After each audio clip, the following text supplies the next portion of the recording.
watching a show from you from 2012. Oh, wow. What was it? You were singing about the high E, Oh, yeah, yeah. yeah, and don't Yes, blame music theory, blame me. yes, yes, yes. Was Beautiful. it? Thank you. Was that, I wonder where that was. I didn't know. I've been pretty good about not watching videos of myself live, Hmm. There are not when they're many on of them. YouTube. Yeah, I haven't played very much, but you know, when I do, sometimes there's people taping it, and sometimes I'm aware that it's gone up, and it's like I'm not very nervous when I'm like actually perform. I mean, I'm nervous sort of, but I'm not like, for somebody who doesn't play live very much, I think the expectation is like somebody who has stage fright or something like that. Right. Um, and in a weird, I think I'm kind of actually like the opposite. Like, I almost like it too much. um, but one thing I really don't like is like seeing a video myself. Like, I probably won't listen to this, for example, Hmm. just because it creates a feedback loop of self-consciousness, you know? Right. Yeah, that's how I look. That's how I sound. Yeah. Hmm. And I have no problem hearing at this point, like I remember when I was in like middle school or something, this is in the late 80s, we would tape ourselves, on just cassette recorders, and sometimes it'd be music. And that sort of famous distance between like one's perception of their voice and then when they're talking in the way that actually collapsed for me, like probably when I was like 13. So when I Hmm. hear when I hear myself singing like on a album or something, it just completely sounds like me. Yeah. Like I have no problem with that, but if I see myself like talking and stuff, it's like Who's I'm this still just guy? like, Yeah. yeah, it's hard. I get like, you know, I get judgmental of Totally. all of it, Yeah. So yeah, yeah. That "Don't Blame Music Theory" song was like, it's fascinating to think back to that time. I mean, 2012 was probably right around when it started to turn. But like when I was, how old are you, Pablo? I'm 33. 33. Wow, I'm 44. Okay. Yeah. Yeah. So, um, I don't even, and I have no idea what the American German difference here is, but when I was in college in the late 90s at the University of New, I went to a state school, the University of New Hampshire. Like Hmm. I'm in Vermont now, so it's like 2.5 hours like east of here. I was during those years I was not writing songs at all. Like I wrote a bunch of songs, and I did a lot of essentially the art form I do now in high school. In college, I was just like a straight up jazz person, you know, Mm. like just really trying to. And I've never stopped working on that music, but at the time I didn't write songs or anything. I was just in like a full on, you know, jazz thing. Yeah. And at that time, um, even though there was all sorts of, in a weird way, it was like probably like the last time that like if you were a big deal jazz musician like Brad Meldau or somebody, like there was all this label support and you were kind of famous and everything. But at the same time, like from what I could feel in social circles that I was aware of, and thinking about like indie rock and stuff, Mm. which I didn't listen to, but it was so it was so uncool to be studying jazz. Like Yeah. it was just like studying music was thought of as a sure way of sucking at it. Like that Yeah. you were totally supposed to like, and there's so much obviously incredible music that does come out of that, like that whatever that raw place or whatever. Like Mm.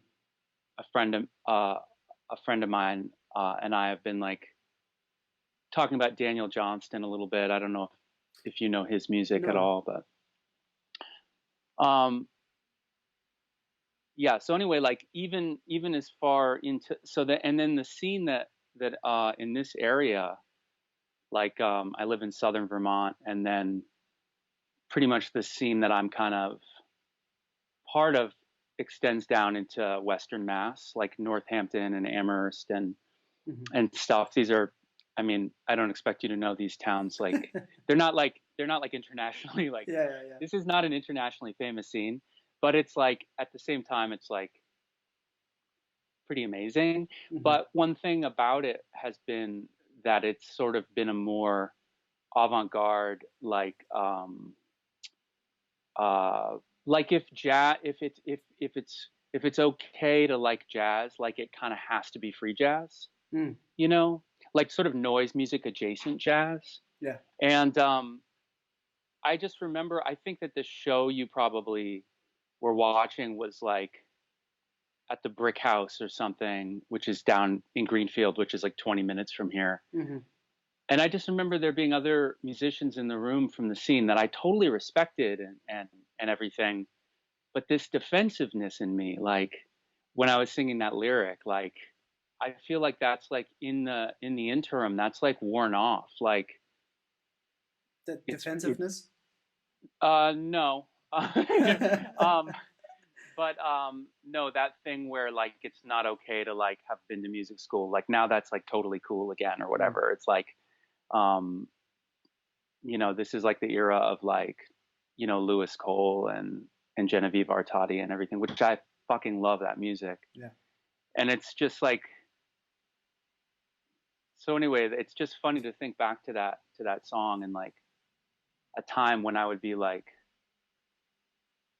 you know, basically defensive about whatever, like actually studying notes and stuff. Yeah. I mean, listening to your music, it seems like I was surprised. Obviously, when I listened to your music, I got the feel that you know a lot about music and you know a lot about harmony and all the parameters of the music. But when we started writing each other emails, I was amazed in how much you wanted to talk about the, you know, the specifics of the music and of your process. And I love that because I'm similar, you know, but I didn't get that feel per se from your music, and I think that's a good thing because it does, you know, the technique is hidden. Like in a great art piece, you don't notice the technique right away.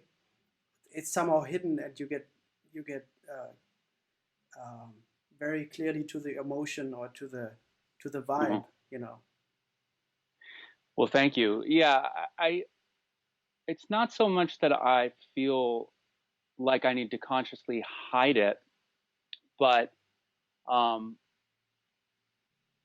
am like really into like and this is like all essentially like a cliche, but I'm really into keeping a separation between, you know, basically practicing and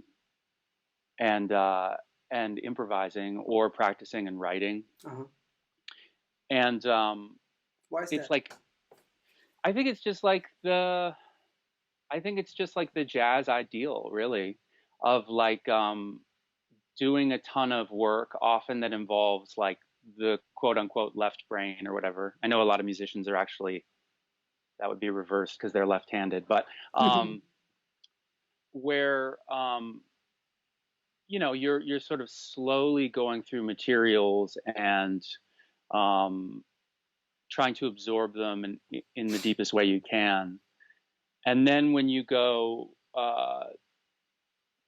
to a gig, or which has been in college, I used to be like, you know, playing little jazz gigs all the time and stuff. Yeah. Or when I go to start writing a song, you know, I basically want to drop the agenda. Sure. And and again, this is all just like cliche, but you know, just get out of the way and let what's going to happen and all that stuff. Like I had all these classic experiences when I was in college where, um, like where I would be practicing. I remember one time I was practicing this, like, this is a very specific memory, and this is also like a story I've told before, so it's like that reinforced memory thing. But um, this was probably in like 1997 or 98, and I can't remember what song it's from, but there was like, this is before Kurt Rosenwinkel um, had any albums out under his own name. I think East Coast Love Affair might have been, Yeah. but anyway, it was like, in order to like listen to him, you had to like order, you know, special order CDs from like the CD store, and you know, he was always like a sideman or whatever. Mm. And some of those albums are still like my favorite ones, but yeah, so it was like he was playing over a 2-5, and it was like this pretty simple idea that was just based on like moving like down chromatically, sort of like through a tritone substitution. It was like da da da da da ba ba ba do ba. It was just like this little. It was like, you know, hitting some altered shit on the 5-chord, but it was just really beautiful the way that it how resolved. fell.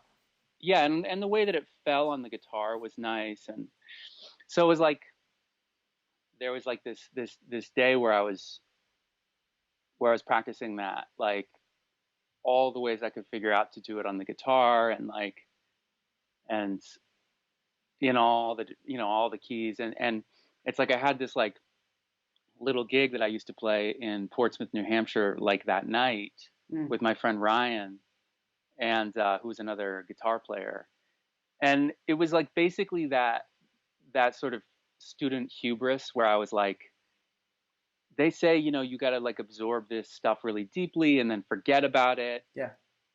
But I was like, no, I am playing that. Like, I can integrate this now. Yes. Like, I was just like, I must. Like, I was like, so, it was like all this stuff was just handy to me too. Like all these little ideas and trying to get them to work. And, you know, I wasn't like a super gifted, like, jazz musician right away either. I had to like really work to absorb. I wasn't just like naturally, like it was a lot of work to like really learn how to hit changes and to then do that in a way that wasn't like rigid and like, you know, it was like a ton of work. And but this one time I don't know how old I was, like 21 or 22, and I just like felt like I was gonna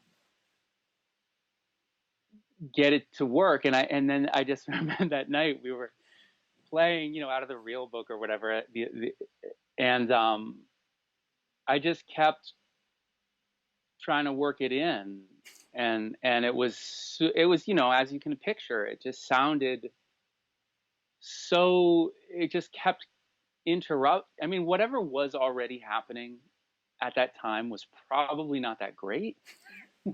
But it was interrupting it. And my friend Ryan Power, who's an amazing musician. I know the name. Yeah, we went to college together and stuff, and he makes records, and he's great. He just like right in the middle of one of my solos was like, you know, basically like he was like, stop playing that. Like, like in front of everybody. He was like, stop. He was like, he was angry. Yeah. And I was really angry that he was gonna like do that, and then it was kind of, it's real funny to think about, because we were kind of like, we kind of were at like a jazz gig, but it was really, we were just playing background music in this bakery, you know. I think we were outside that night. It was a summer or something, and so in a way we were pretending to be jazz musicians. And like the minute that he was like, just like stop doing that, it was kind of like it made it clear that like the whole thing was kind of a fantasy or something.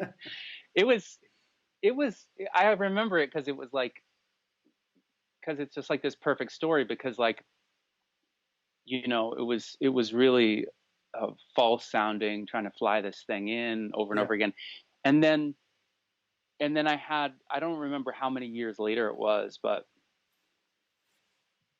like, say I'm playing like basically like blowing over standards, like, you know, aside from practicing just playing, like say I'm like playing 2 or 3 hours a day or whatever, like just kind of playing.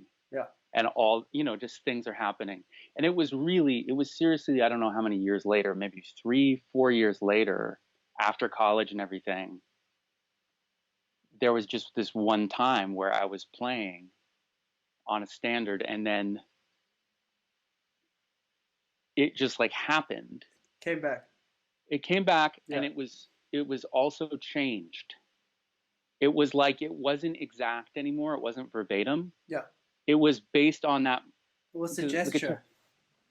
Yeah. And Yeah. but it distinctly came. It was one of those times where you can really see that it like, that it came from you knew where it came from. I mean, so much of what comes out, like, we don't, if it came from practice at all, like, you can't trace it anymore. Yeah. You know, but it was like this time where I got lucky and I was able to see it.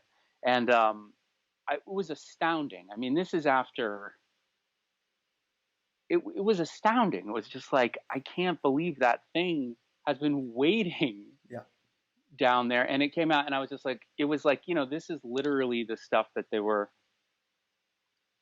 you know, that the professors at UNH were saying. Mm-hmm. Just like, yeah, just practice it, then forget about it and just play. So yeah, my aesthetic, like, in terms of like, and I have to be careful here too, because I'm like, I'm getting older, and one thing I'm really nervous about is that thing where you start to just tell the same stories over and over, which that one is like, but also where you get too clear about your story and what you think you're doing and how it all works, and it can get pretty airtight and like really start to suck for everybody around you too. And so, I mean, but in the how do you work against that though? Because, you know, I know that because I'm with some people that are my heroes. I'm following them so much that I basically know most of the interviews they are doing. Yeah. So I know their stories, and they tell the same stories all over again because they work. Yeah. And they work for a reason. And there are nuggets of wisdom in there, but also that they are kind of a parachute for them if the interview doesn't work, or if they don't feel like in the moment, or if they think about something else, and then they already know, oh, he's asking about being in the moment. I know my being in the moment story, which will fit nicely here. God. You know? Yeah. You know? Yeah. And sure. I've been interviewed also a couple of times, so I know the feeling also, because, you know, it's easy to go there. You know, it's the same with playing, actually. You know, it's easy to go to certain places.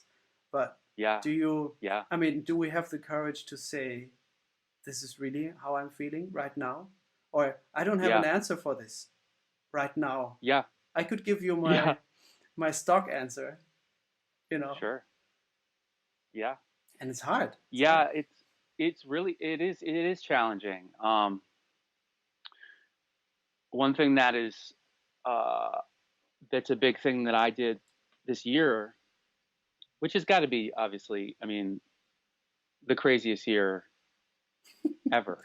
I mean, really, I mean, so I've been like supporting myself barely, ever since college as a guitar teacher. And, you know, I never really did the music thing the right way. I mean, which is to say, like, you know, I could have,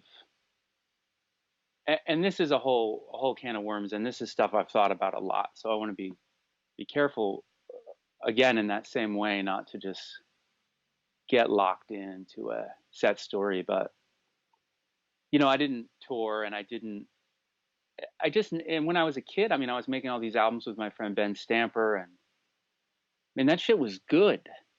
And there was no reason that we, as we were coming out of high school, wouldn't be like, we can maybe get this on a little label and then start to try to make it. Like, I don't know exactly what it was in the culture of my group of friends or in myself, but it just seemed like something that we just could not imagine and would never So imagine far we could away. do. But then in terms of the actual art making, it was the opposite. Like, we just had no limits about how heavy this stuff could be. But so anyway, like, I went to college for jazz, and then I got back into songwriting, and then, you know, I didn't really play gigs anymore, but I skated by. I got out of college in 1999, Did and people call you though? I mean, no. no. What do you mean? Like, you stopped playing gigs, you said, or you? Oh, yeah. So I had moved. So, like, I got out of college, and then I was still in the area for a year in the east, like an hour north of Boston, up in New England, and I was gigging that year. And then I moved with my girlfriend Molly Wheeler at the time. We moved to Austin, Texas, for her to go to library school, information science, in Austin. And so, and when I went there, I tried to. There was like this jazz jam night at this place called the Elephant Room that I started going to. It was on Monday nights, and it was kind of like, it was crazy. It was like, this is 2000 to 2003 that I lived there. There was like, there must have been like literally every genre of music. Like, that city is famous for having the most venues or of any American city at the time anyway. And this is before the .com bubble even burst, and it was a big tech city too. So it was a growing city, and 9/11 didn't happen right away, and you know, it was like Clinton was the president when I moved there, you know. And it was like literally, I think, the one kind of music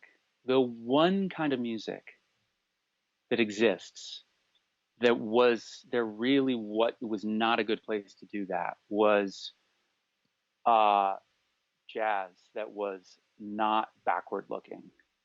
So there would be incredible, like, Django Reinhardt people and stuff. There would be, and you know, I don't mean to disrespect like the older types of jazz that people played there. It was amazing. It was incredible. All the bass players could do that slapping, acoustic, you know, that all this crazy. Everybody had all this technique. Everybody literally had costumes on. Like, they literally had the clothes on as if it was like, I don't know what year. And they had the right gear. They had like, they didn't even have, like, the guitarists didn't even have pickups on their guitars. They had like a pickup sort of like gummied on, because that's what it would be like in this certain time or whatever. And these people were serious musicians. It was incredible. But at the time, my only electric guitar was like a pink, or I guess it's like peach colored, like Dan Electro. It kind of like, you didn't fit in. I didn't fit in, and there were a couple people that would come to the jam session who would be a little more like, I remember this one guy, I can't remember his name, and he had, you know, met Rosenwinkel in Boston or something, had been at a clinic or something, and told me these stories about like the stuff he did there. And but yeah, so kind of like that kind of just like wilted for me, and that was when I kind of transitioned back to songwriting. And I didn't try to go play gigs or anything. It was very internal, and got really deeply back into that, but then kept doing the jazz thing, and just taught a bunch of lessons. And the thing that I was going to say about so that story I told you about the 2/5, the descending thing, like, let me interrupt myself too. that thing where you it's like, that thing where you like are first getting emails from me and you're like, wow, this guy really wants to talk about like notes and stuff, and Yep. oh, this is like a random email about all interval tetrachords or whatever. Part of that, there's probably two, if I'm honest, there's probably two reasons for that. One is because on the surface, I am not, it's not necessarily evident like that I know that stuff. Mm. Like it's like you know, I've had friends before who were first heard my music and they were like, you know, it could just be some weird person who's doing it all by ear or something, right? Mm. I mean that's possible. And then they're like, oh, he actually, whatever, like, kind of is in that world. So you're like a jazz musician, obviously, Mm-hmm. and so I probably like, it's part of it is just like probably wanting to prove something to Mm-hmm. you. But so that's the sort of super honest answer. But the real answer, I think, is that a lot of the people who reach out to me for interviews, like I don't do a ton of them, but I've done a few recently. They were written interviews. This is like the first, this is literally the first interview where I'm just talking that I've ever done. Yeah. Thanks for doing it with me. Yeah. Thank you, man. Only for you, Pablo. Okay. But as amazing as like, you know, I'm just so grateful when people hear my music or whatever, because I know they haven't heard it because I've hired a publicist or something, because Absolutely, that's just not, yeah. that's just never gonna be the reason. Well, I guess like I had one record in 2015. The label N&A did their own publicity a little bit, and I do think that had an impact. Which one is that? It's called The Holy Life That's Coming. Yeah, right. Yeah. And it's like one of the That's few the first one I heard. Okay, yeah, it's on Spotify and stuff. Yeah. But so it would be a little unfair if I just acted like, you know, there was never any publicity or whatever, because there was, I think, for that album. That's how I got those interviews that are online still or whatever. But so anyway, when somebody's like, you know, emails me or whatever, wants to interview me, I'm always really psyched, and it's always like, this is motivated reasoning. Of course, I want them to be cool, because if they like me, then they must be cool. So it's, but I feel like it's really, I think it's sensitive, like people that are Drawn great to your music. But they usually don't know. Sometimes they do, but they usually don't. It would be impossible for me to get to talk about, you know, theory stuff, basically. Yeah. So it's basically just excitement, like, oh, there's somebody who, you know, is listening to my music who I can actually talk directly about notes to, you know. That was an interruption of myself, and then to zoom back to the other thing, I was teaching for 23 years, since 1996, and I always was really proud that, unlike a lot of guitar teachers, I was not doing it. That it was something I actually liked doing. It was like an art form to me. And you know, in 2008 and 9, when I first moved to Vermont, I was in this band for a little bit with my girlfriend Ruth, who is still my girlfriend. This is our apartment, and our friend Kyle, and we had this band called Happy Birthday. And then Kyle, it's a terrible name, and then Kyle, real good. Oh, yeah, I like okay. Wait a minute. How do you say Happy Birthday in German? It's like Herz. It's so deep. It's like, what is it? Herzlichen Glückwunsch. Oh, yeah. But can you also say zum Geburtstag after? What is it? Herzlichen Glückwunsch zum Geburtstag. Yes. I took German in college, and it was just, musicians are supposed to be good with language, but I'm like the freaking classic stupid American, just Mm. like so monolingual.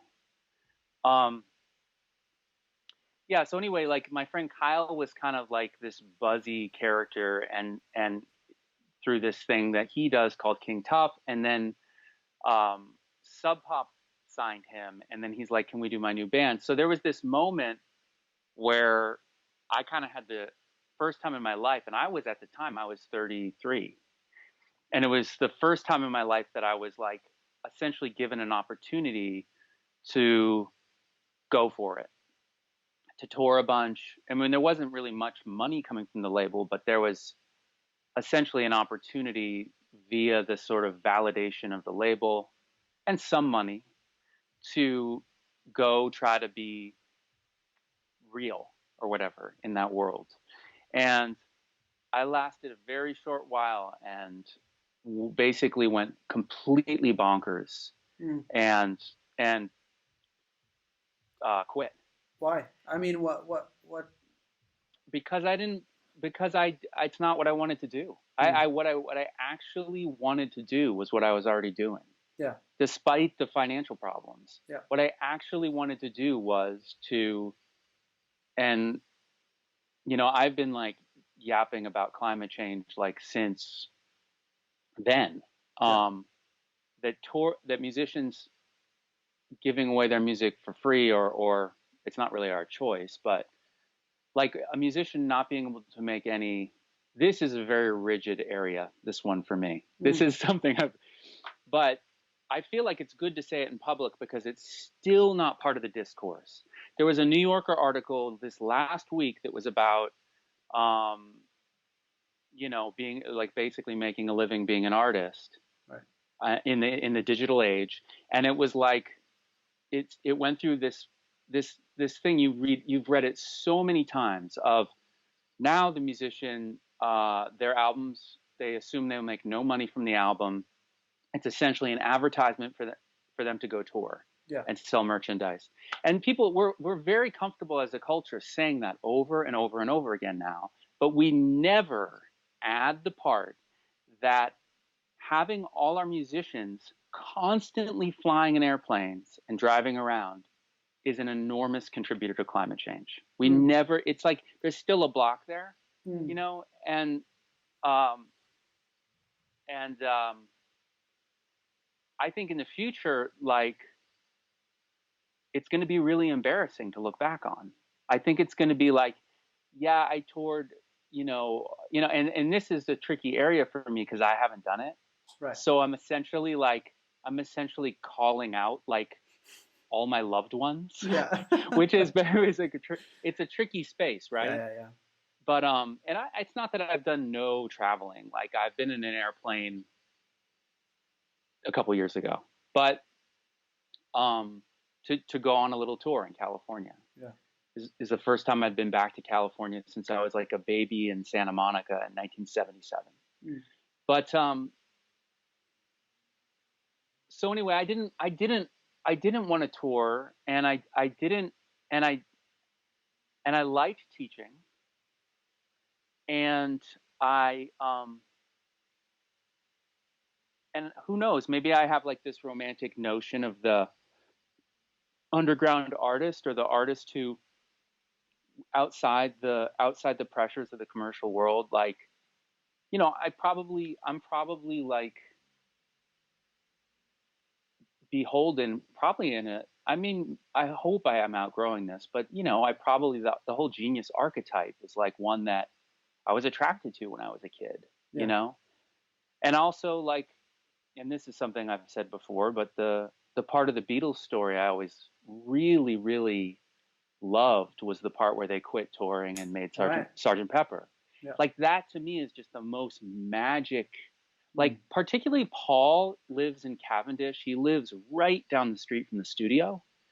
So they're hanging out in this house and like writing songs on his piano upstairs. And then I guess they had to get driven to the studio because they couldn't really walk. But I'm just like, whatever, like I've never been, and when I was a little kid too, I had trouble. I mean, I should also say, like, I have mental health stuff. I have obsessive compulsive disorder, and I had a lot of, which is fine. Like, I mean, I have, at this point in my life, it's very well managed, and I'm all right. Mm. But I'm not like like, there's some areas that I'm really, really flexible in, and open and open to unexpected things happening, like in music. But when I was 10 years old or whatever, and my dad was he's retired now, but he was a organic chemistry professor, and so my family went on sabbatical to Bristol, England in 1986.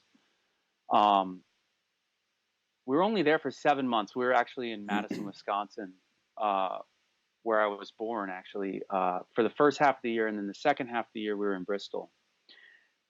And we were not only like, it wasn't only that we had moved, but we were traveling a lot too. And I just had a nervous breakdown, you Mm. know. You were 10 years old then? I was 10, yeah. Yeah. So I mean, I've had I've always had certain things that I think that I have an outsized reaction to, and I can tell that just by seeing the other people in my The life, and reaction. yeah, and Mm. their reaction to me, and also, well, how nervous are they? And like certain things just like seem really overwhelming and really complex for me, and travel is like kind of one of those. So Yeah. it's not like I gave up the being a touring musician and getting famous or whatever just because I'm like a morally such a great forward thinking person. It's like it was very natural to me to to want to uh stay home and dream, kind of. Well, everything you've told me until now seems like it's very natural and seems like it all makes sense. You know what I mean? It all makes sense. Now I have listened to you Yeah, for maybe it's it's close to a year now, and yeah. obviously those last weeks leading up to this, I've been listening to you a lot. I mean, So I I've love it. I love it. I love your it. your voice, your music has been in my ear quite a lot. So I've been wondering about these things. What kind of Yeah. person is this, and why does he stay at home, and why doesn't he want to bring his music and play for Yeah. other people more outside of the world? Uh, blah blah blah. All these things. I've been Yeah. wondering about who you are and why you are like Yeah. this, Yeah. and and it all makes sense, man. It all makes Oh, sense. well, good, good. I mean, I assume that would be the case for everybody who you meet, and you get a sense for them, and you get, Yeah. yeah, that this led him to do this, and this led him not to do this, and this is Yeah. why, Yeah. of course. But it's nice to see it like that, to That's realize cool. it, because that's something, when Larry Goldings told me about you, I was like, okay, I'm going to look Yeah. this guy up. Found that one record on Spotify. Back then I was still using Spotify. Now I'm not using it Oh, anymore. very good. Yes, I hate it. I Yeah. hate it. But so then I was like, okay, where's his website? I want to read something about him. I want information. Yeah. And then I saw all these different records, and then I saw the interview where you say you're basically not doing interviews and rather do Oh, them via in a written form. And it's nice now to finally get to talk to you and put the pieces together, and make mm, sense of everything. And it makes yeah. sense. Well, it feels. I don't have any regrets, and I feel like it's been a cool life so far. Um, but I am changing too. And like Well, the What one thing I was gonna, actually, yeah, if I may interrupt you, of course, because that, yeah, what I wanted to say actually is that I realized now also how you talk about it. For the music you're doing and how you're doing it, as I assume you're doing it, and we'll get into that. I think you're in the right place. You know what I mean? I think it's not a music that you can do how you do it and how much you do it right. if you would be traveling all the time, or Oh yeah, if you would be playing with other people the whole time, playing their music. You know, it's very yeah, focused and it's very very deep and very very concentrated,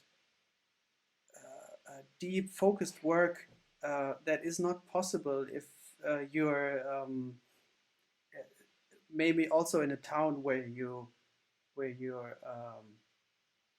you know, your attention gets taken yeah. away by other things, you know, other work, other people. It makes sense. It's. I have a lot of friends in the West Coast, and obviously those are the fires that are happening right now, Yeah, and it's just going to be every year. You yeah, know, it's like, but it's so I don't want to. I want to be careful saying this, um, because I'm so lucky, but um, for those of us who live over here, particularly, you know, north of the cities, like we're like 3 hours north of New York, so we're not far from these places. Like you can go play there if you yeah, want. But Vermont is, I mean, it is so fucking beautiful here. yeah. I know. I've And driven through it. Yeah. oh, great. Oh, are you, when this pandemic is over, it'll be so fun to if you come through and we can hang out. Oh man, We yeah, can I'm go down. we can go hiking up this mountain that's right outside my window and stuff. Yeah. I'm down. It's it's so beautiful here, and I mean there's a lot of people leaving the cities right now and essentially trying to start to move up here, and it's gonna fuck it up. I mean it's gonna, which is fine actually, you Mm. know, it's just change, but you know it's gonna, there was a studio right next to my, I rent a studio that I uh, do music in. It's really not appropriate in terms of like sound. It's like right on a busy street. It's like such a nightmare. But Man, I love the beginning of that one song where you say, "I'm just gonna wait until the until the truck is gone," and I so love that you left it in. yeah, I don't know why I left that. I usually I don't leave those things. Like I never like leave the sound of me putting my guitar down and pressing stop or whatever. But yeah, I left it that. Yeah, that was real. I'm just gonna wait for this bus to go by. Yeah, Yeah. I love that. Yeah, I'm like my studio is right in the busiest intersection of Brattleboro, which is like there's a lot of traffic there. You know, it's all pretty and stuff. It's not a city, but it's not that much like in the spot right where I am. It's kind of like not less traffic than a city. It's Hmm. like, but yeah. Anyway, the building right next door to my studio was this big cheap place that all my friends had studios, and it was bought by like a Manhattan, like a 25-year-old Manhattan developer, and he kicked everybody out and he's turning it into condos. Mm. So we've been particularly compared to Western Massachusetts, which is gentrifying much quicker than here. We've been pretty lucky, but um, it is starting to happen, and there's stories in this area right now of people trying who are in the market to buy a house, which I am far from, but friends that are, they can't buy anything because they're always outbid by somebody who's paying more for the asking price, who's from Sure. New York right now, because everybody's fleeing Yeah. basically Yeah. the cities.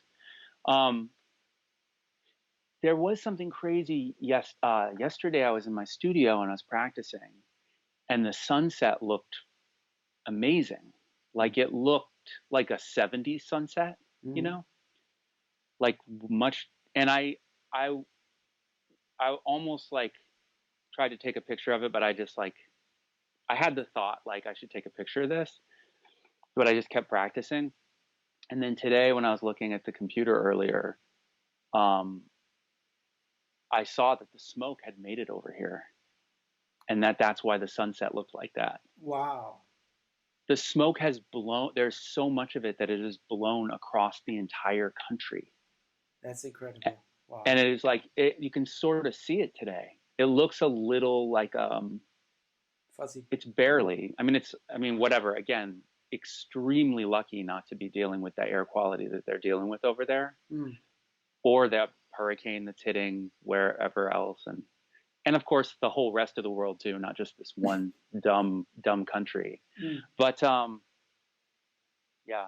So this one, let me just like, I don't have any attachment to finishing like, threads that are abandoned. That's fine. Yeah. Except I was going to say, because I kind of want to say it because I kind of I've been careful about not really saying it out loud yet, but I stopped teaching this year. And it was really weird how it timed out, but I don't, okay, so a couple little things that are different from this sort of non-compromising, like, character portrait that I've painted, like, also via Larry Goldings, who, by the way, when I heard that Larry Goldings, like, knew about my music, which I heard from a few different sources, I was like, oh my God. Like, because when I was in college, like, I, like, had his CDs and everything. Sure, yeah. Like, and then ever since I found out that he knew about my music, I've gone back to some of his other records, and like, I mean, that guy is like, I mean, obviously, right? I mean, I loved that interview you did with him too. He's so, I mean, I didn't know what he was like, but he's an amazing, his vibe is just like, he's awesome. What a great, and again, motivated reasoning, right? Like, I'm really happy he likes my music. But I heard that he was into my music from a bass player friend of mine in New York, and that he had showed it to some other people. And then a couple years ago, this is something that's kind of not finished yet because of the pandemic. But do you know the producer Blake Mills? I was going to ask you about him. Yeah, why? Because I love his music, and I've been that last record. Oh my God, it's so good. I mean, it's an incredible record, and I've listened to it. There's that one song on there though that is it's so stupid. I'm not great with lyrics, which is it's a weird turn of phrase. It's like, it's about getting married, I think, and it's like more later or why later. It's like the third song or something. It starts with an augmented chord. Oh yeah, right. Yeah. Oh yeah, I know that one. Yeah. Oh, that song I could not believe. I listened to it, and you can hear little bits of like Nielsen in his voice and stuff, but that harmony and it's so dumb that I don't know the title of it right now. I've sent that song to so many people, but yeah. I have the same problem with the record because I put it on and then I get lost in it, and I know some of the titles, and I transcribed Mirror Box. And I think I transcribed also the harmony from that. And it's funny how he used the augmented chord. It puts another note in there for the melody, which makes it then not so augmented. Maybe coming from somewhere else. You know, some of the freshest. I'm pretty good with, like, I usually don't transcribe music that's kind of closer to home, and I don't know why. Like, I did a lot of transcribing in college, and then I stopped. I did learn the chords to that, but I don't remember them now. But I think I want to say, oh, yes, yeah. And then the next one. Yeah, it's so, yeah.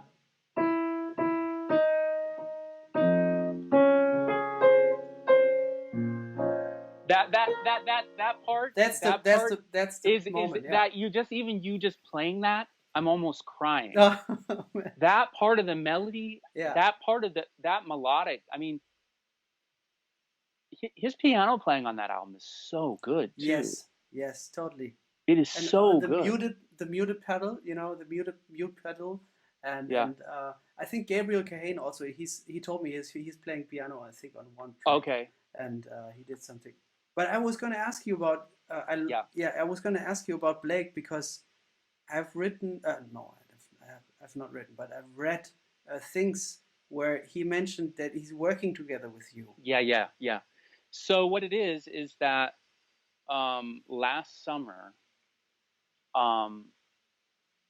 a couple of my friends, Kyle from Happy Birthday and his partner Sasami Ashworth, who's a musician also, were at a show, and Blake was there, and Kyle called me and he's like, Blake Mills, like,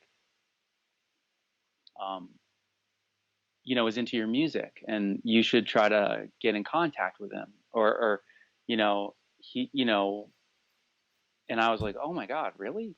And it was weird because like it had been just a couple months before that I had like written it. Somebody was like telling me how heavy he was, and I kind of didn't know yet.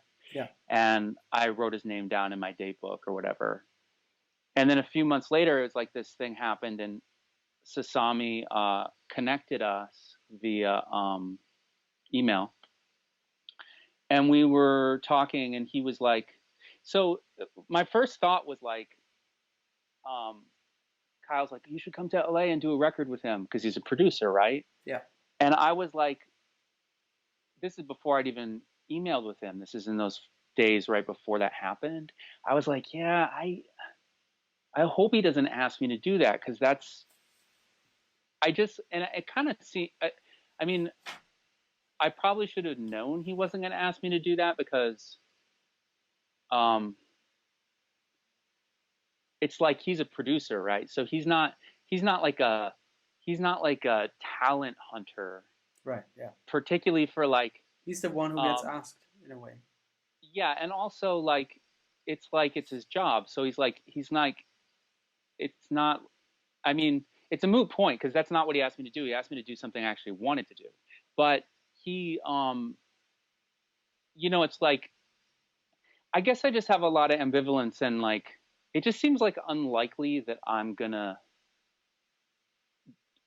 I just don't think it's my fate to be like, and here's this like 40-year-old, we need white man, Yeah. and he's he's real good, and like and here he is like finally getting his due, like, and this sort of like big, this sort of the world with its, I just didn't whatever, again, like I hope I don't sound like, I don't know how I hope I don't sound, but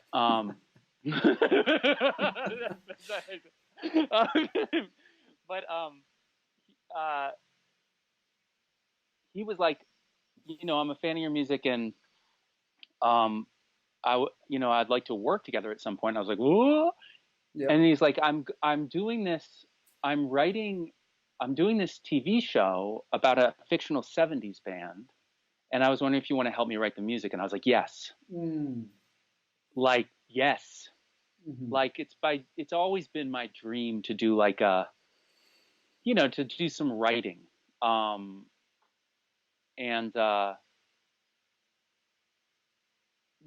where I get paid instead. I mean, actually, I'm making a little money now from my music just because of Bandcamp. Like, there's this culture now, or Bandcamp is awesome. It's like, people are starting to pay. Yeah. Like, I'm making thousands of dollars a year. Like, it's my only income right now, so I'm like really technically poor. But it is such a wonderful feeling when people buy it, because they could get it for illegally so easily. Yeah, I think. I mean, I don't know how much of my stuff's available that way, but I'm charging. I mean, you've bought my music too, so I'm charging like a for just a digital thing. There's no physical, and it's like $15. And when people buy it, or when they pay more, which they do pretty often, it's like they know what's happening.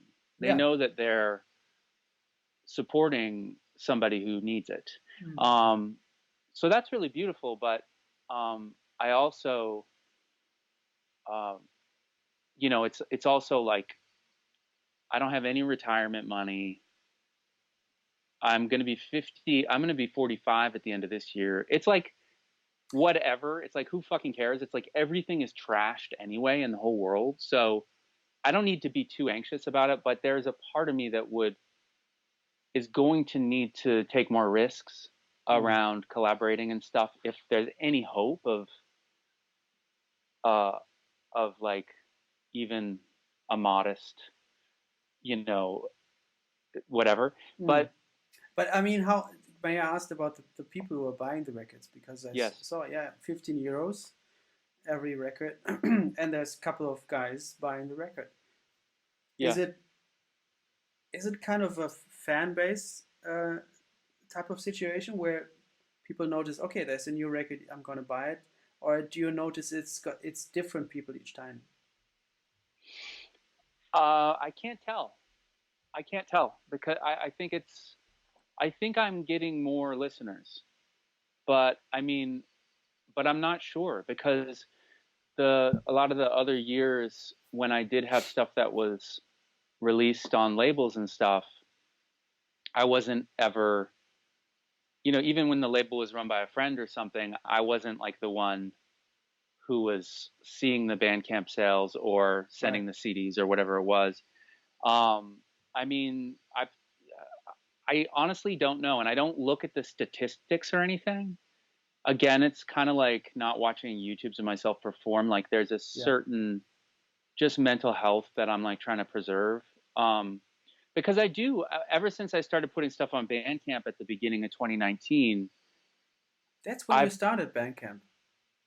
Well, there were Bandcamps of other that were through labels. Right. But that's when I did my own for the first time. Yeah. Okay. Yeah. Okay. And I put out this album, Everybody's Old. And then I've released a lot of albums since then, but then a lot of what's on there too are old albums that I've put on there too. Yes. There's like 20 or something right now on there. It's incredible, man. It's incredible. Oh, thank you. So much music. Wow. Well, but what was I gonna? We're talking about I don't know. Working with Blake and yeah, that'd be cool to go back to that. Yeah, the fan thing, I don't know. I hope more people are hearing the music. I think that's true.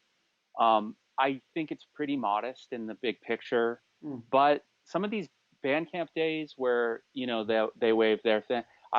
On the first one of those, I made $800 in a day. Wow!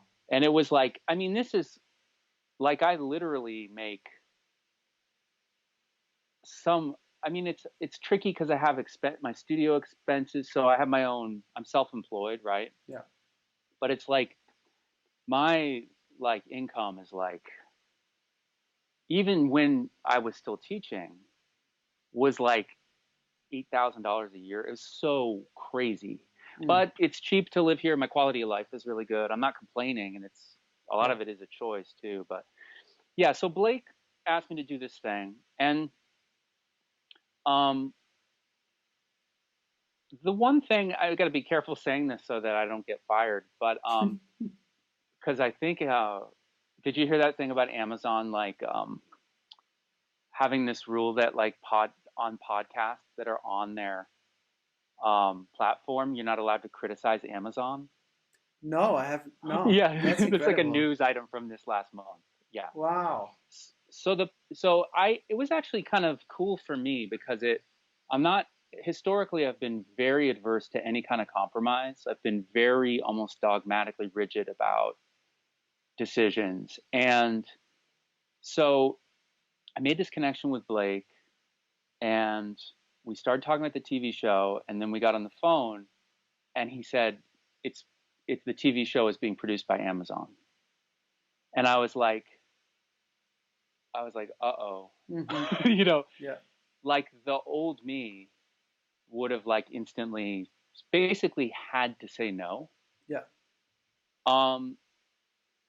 But the simplest way to put it is that I sold out. Because, and it wasn't just for money, it was because I didn't want to watch myself. I just didn't want to watch myself self-sabotage again. Yeah. Like and there are a lot of people in my life that I talked to about it, including my therapist and stuff. And everybody was kind of like pretty supportive of me compromising this time. And for me, it's like, it doesn't really have anything to do with this TV show. It has to do with Blake Mills, who's been, I mean, again, sorry, I keep saying motivated reasoning over and over again, but, this is like somebody who got me a real job. It's what it is. Yeah. He gave me an opportunity to do some actual work where I would actually get paid. Yeah. I haven't been paid anything yet, but because the show is like, none of the money that I basically last summer I wrote 30 songs for the TV show, and then Blake would take ones he was interested in and alter them, and so we had this whole setup where I'm kind of delivering way too much, but then he has all this raw, but I'm not, even though I'm sending him finished songs with lyric sheets and actually all the music, not fully written out. Like I'm just giving him chord charts basically, which I never do for my own music. I never write it. Well, that's not true. My instrumental stuff I write down. Like all my new album is all lead sheets, right? But ooh, that'll be interesting. Yes, that'll be interesting to compare to my chart. I just saw it. I think so. Yeah, I'd be interested to they're probably see how identical. yours. They're probably identical, yeah. That slash chord thing is all exactly how I would do it, yeah.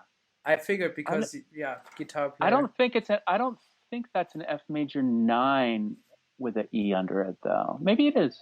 I'll have to look at it. Yeah. Yeah. For listeners who aren't seeing what that is, that's the Sherbet and Stars lead track. Yeah, so man, I have to say, like, it warms my heart. The fact that you wrote down my music, like, that is not a small thing. That is intimate. It means a lot. I really appreciate it. Sure.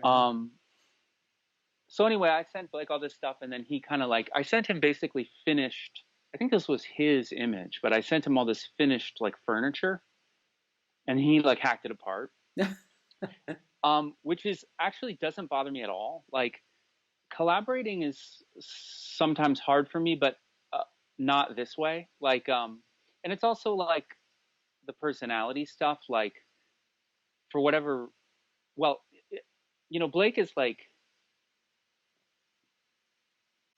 he's pretty amazing. I mean, he seems to be just constantly changing, and there's all these skills that he's had that he's not even really using right now that are, I mean, he easily could have been like, when he first came out, he was like kind of like the darling of like the baby boomer set, like, and of course he did just work on that Bob Dylan album and stuff too. Yeah.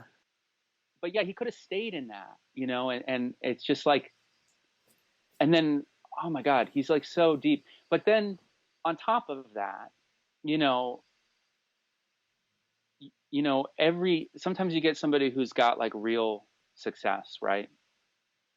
And, even people that I've met that are in a way probably not even close to his level of success can sometimes, have an ego or weird vibes and stuff. And, sure, yeah. Whatever. I don't mean to be negative. Like, people are like a lot of times like really amazing, but it's just like everything behind the scenes with him, and he's just, I mean, what it is like one of the reasons that he's been so successful in working with so many people is that he's basically like a social genius. I mean, yeah. I don't know him, but that's the vibe I get also from his music. It seems like this guy can't be a douchebag or you know, He's it not. just sounds, and Yeah. the music has all the emotions in it, obviously, and Yeah. Yeah. it's not all shiny and positive. Yeah. It has a range, emotional range, but Yeah. I get a feel that he's a very, very nice guy He's and very nice, very grounded, and open. Yeah. Yeah. And he can deal with, I mean, this is weird. This is a weird thing to say, but I watched him take a risk with me. And it's like, I'm a risk. Like, I'm a risk. Like, I don't think it's been hard. Like, there were times in the past where I know I was really difficult, like around that Happy Birthday band that I like basically destroyed. Mm. My one of my best friends, Kyle Thomas, who's the King Tough guy. He, you know, man, like if you were getting him to tell you honest stories about like, and I'm not trying to like build up this stupid genius archetype thing of like, and I'm difficult and it's not, it's it's not that, but it's like, but I was like a little bit, I was harder in the past and inflexible and Blake didn't know me, so, but he that's the me he could have gotten. It's just that I happen to be like, I think a little more, I hope a little more chill now and a little more flexible. And, I'm sober now. I was a really bad pot addict before, and I've been sober for 4 years, and I'm just doing a lot better. Yeah. So the timing was really great. And, yeah, so we wrote a bunch of music for this TV show. The TV show is delayed because they can't film it. Sure. But hopefully, because it's Amazon, they won't have to cancel it. They've already put so much money in it. Yeah. And I'm looking to get paid, hopefully something pretty significant at when it finally comes out. And so then, I got that, basically that break. I got a break. Like, I got a big break is what it is. Mm. And I did all this work, and then as I finished, I did a bunch of writing for him between a couple albums in last summer. And then I was kind of starting to be like, well, I don't know if this is possible, but I would love it if, I've been teaching for so long, and it's painful for me to say this because I pushed it down for a couple of years, but starting to burn out. Yeah. And getting sick of it. Mm-hmm. Even though again, even though all these people that came to me are just beautiful. Every student is an individual. You know this because you're a teacher. Yeah. But it's like, it's crazy, like how true it is that everybody's different. Like you're like, here's a little scale to try, and they go to play it, and you're like, well, I've never heard anybody play that way in my life. Yeah. And it's like, it's like, and I have so much gratitude, and it's been so deep teaching, and it was like 23 years, I don't think I ever had a vacation, and it was sometimes in schools that I taught, and then I had my own studio, and eventually I was teaching people here that were always people that knew my music. So it got more, there got to be more ego stuff, if that's what I was looking for, which I don't know if it is, but I started to burn out, and I started to be like, well, like I think I would like to, if I, and I've gotten so good at living close to the ground, living way within my means. Like, we have this tiny little apartment, and we live in this cheap area, and it's just like, I'm kind of an expert at making it work. Yeah. And so I was like, well, maybe when I finally get a paycheck, even though it'll probably be like, not that much money, maybe I can take a break from teaching, and I can start to reach for this newer dream of maybe making somehow, this is like, I don't know if anybody's doing this, but making a living somehow just by writing music and recording. It's a beautiful thought. Yeah. And I mean, I think it's technically possible if more people know you, because it seems like you're putting out, especially I mean, it seems like almost every month now. Not quite, but it's I think this year I did I think it's 5 or 6 this year. That's incredible, man. I mean, well, they're shorter too. That's the part of the trick. Well, I mean, even if you add them up, it's not like one actual record a year or something, which still is a lot for most artists, you know, putting out an album each year. Yeah. But that's kind of what you're doing, is kind of almost like, I don't know, Miles recorded a couple of albums each year, you know, but played the same pieces, and you're writing new ones. So I think Miles Davis is still a lot better than me, but well, dude, I am so into Miles right now. Like I've obviously, but I've always been like, you know, the 60s quintet, obviously, right? And I'm a huge Wayne Shorter person. Like, he's like my main person I'm trying to kind of reach for the voice of on this like little Vinova thing I've been playing, which I'm not very good at yet, but I'm just getting these little vibes. Vinova? Yeah, it's a new instrument that Yamaha made. It's like, is this the one that you play on Sherbet? Yeah. Because I was wondering, man, is it a tarogato, or do you just have a weird sound on the soprano, or what's happening? You know. What was that first instrument you said? I've never heard of that. I think it's an Eastern, maybe Bulgarian or Romanian a wind instrument that looks like a soprano, something like between a soprano and a clarinet, you know. Yeah. It has a beautiful sound. Lovano plays it as well. Oh, great. So you could see him playing, but just tarogato, check it out. It's a beautiful sound. And man, what you get out of that instrument, it's a special and unique sound. And I got a Wayne feel at certain moments. Good. Man. Good. Yes. Thank you. You know how you play over these chords, and what kind of notes you're reaching at, and I was trying to play along with that solo a little bit, you know, because there was one day, I think it was 3 days ago. Yeah. I was listening to the song on repeat for the whole day. It's just that song. Whoa. You know. Sherbet and Stars. Yeah. That song. Yeah. Yeah. Yeah, that was cool, because that was one of those times when I went to take that solo, where I was like, okay, I'm gonna try to get the solo on the Vinova. So the Vinova is really funny looking. Can you show it? I mean, no, I don't have it here. Ah, okay. But it's not an instrument that most people, when they see it, they go, oh, cool. They're like, that. It's like a really weird. Do you know the saxophone player Sam Gendel? Yeah. Oh my God, we know each other a little bit. I'm so into him.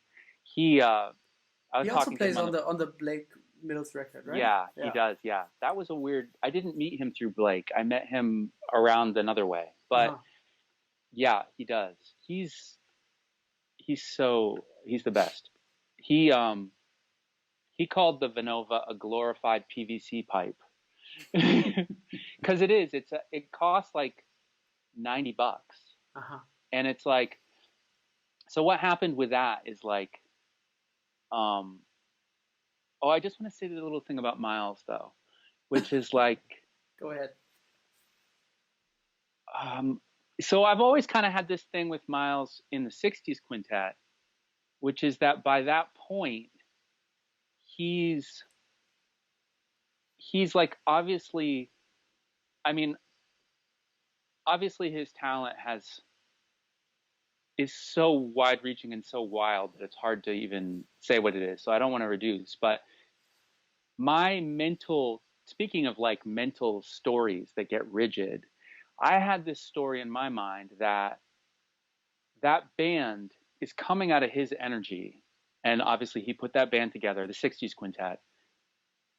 And even if Wayne's writing the music or whatever, or they're playing like the old repertoire on the road or whatever it is, that it all comes out of the power of this guy, right? And but in my story, you know, I think what he had something. He was young too. He was younger than I am now. I think he was 40 or 41 maybe when that band started. Is that right? Well, he was born in 26 or 27. So that band started with Wayne is Yeah. 64. So He's in his late 30s. I think so, yeah. Yeah. Yeah. Yeah.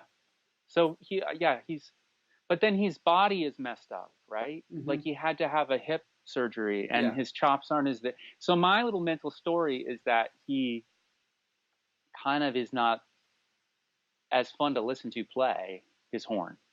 And, you know, it's like there's this point when you listen to, I mean, I hate to mention Kind of Blue, but I don't know, I just because it's so mentioned, but I don't hate to mention it because it's obviously it's the best. Yeah, it's amazing. It's obviously yeah. very good, but pretty good record. Yeah.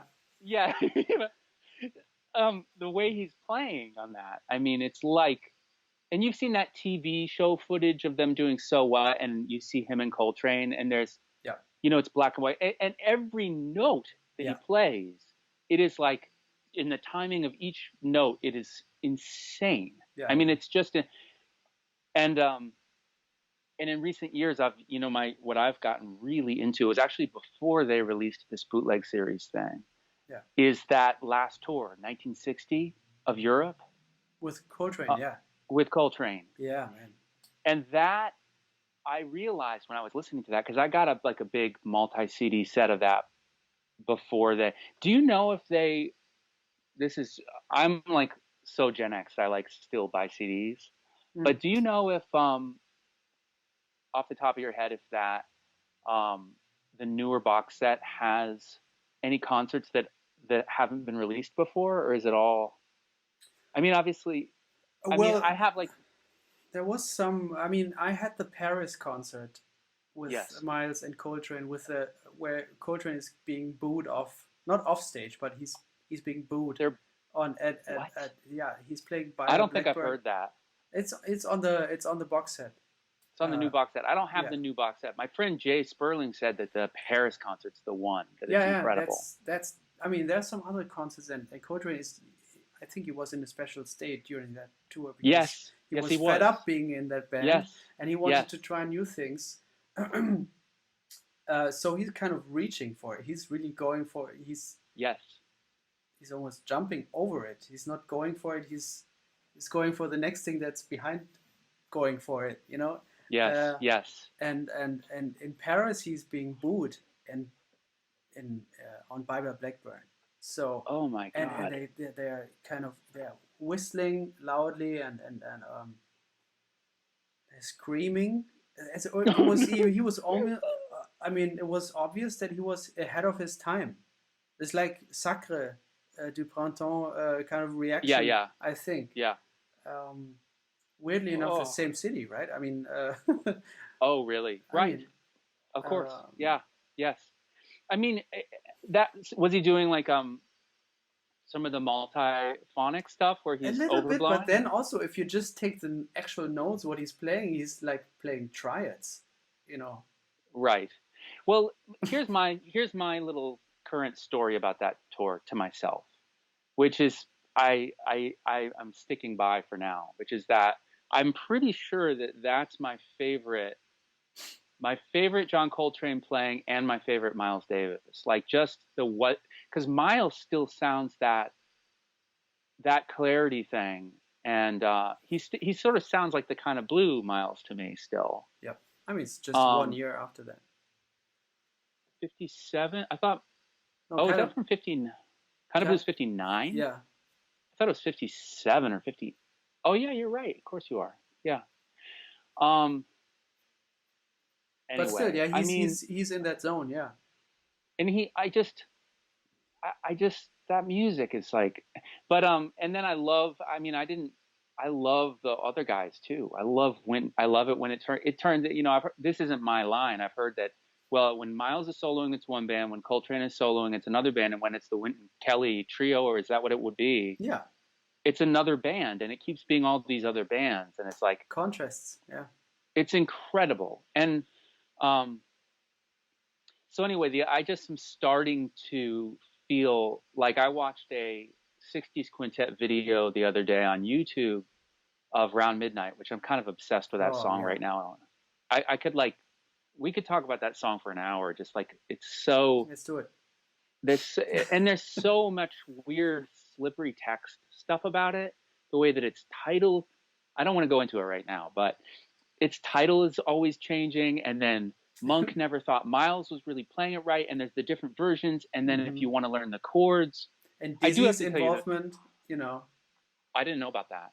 I mean, I think he was involved at least with the intro and the outro. Oh, right. And because that really sounds like Dizzy, and then the outro also there's things in it that really sound like Con Alma, and I don't know Dizzy very well. When I was in college, I was like, okay, like, obviously the real book changes are garbage, and then later that really great Steve Cardenas Monk fake book came out that must have come out in 2003. I heard of. I've seen pages of it, but I don't have it. It's very good. Yeah, it's super accurate or whatever. But then with Round Midnight, that's not necessarily useful, because it's that same problem with jazz of like, there are times where you can go to the source and then you can just get the accurate, but that's not what a standard is. It's a folk thing where it's not like, you can't be like, I'm going to learn the real Stella by Starlight and then just go to the original version. You're not at that point. It's like, it's not even Stella by Starlight yet. It's like this flexible changing thing that's sort of made by multiple people and whatever, all that. But so anyways, like when I was in college, like I kind of like, and of course there was no internet, so I always had to buy CDs, and then I would be like, okay, like this is how the Electric Bebop Band plays it. Like this is how oh, they're using, a B flat 7 passing between the A flat minor and the C minor 7 flat 5 instead of D flat 7 or whatever. And like learning all these little things and then kind of deciding, this is my way, I'll do it. This is what I'll do for the changes. And then, so recently I've had that song in my head. I was just talking to my best friend, Carl DeVoulis, on the phone the other day, and we're just talking about this song for a while. And we were talking about like, just that opening melody is like, it's like, that's almost enough. It's like almost like the most genius. Yeah. Just that, the way that it's outlining like this sort of sus2 thing, and then it lands on the flat third. It's like, that is like the most iconic melody ever. Like Carl was like, and Miles doesn't play it, right? Oh, especially that second time. Yeah, he plays it with a different note one time. I mean, he plays E flat minor. Do do do do do. That's what Miles plays. Usually. What are the notes of that? Oh. B flat, E flat, and then he plays G flat. G flat, B flat, G flat. But it's my God, he doesn't play the F. Yeah, I mean, especially in the later thing, but I think already also on the around about midnight. I think that's what he plays.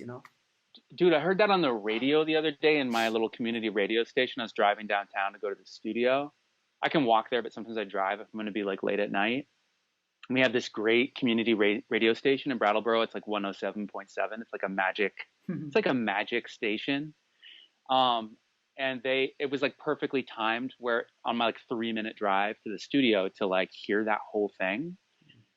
And the thing that really killed me from it was at the top of the second A, Miles doesn't play the melody at all. He just yes.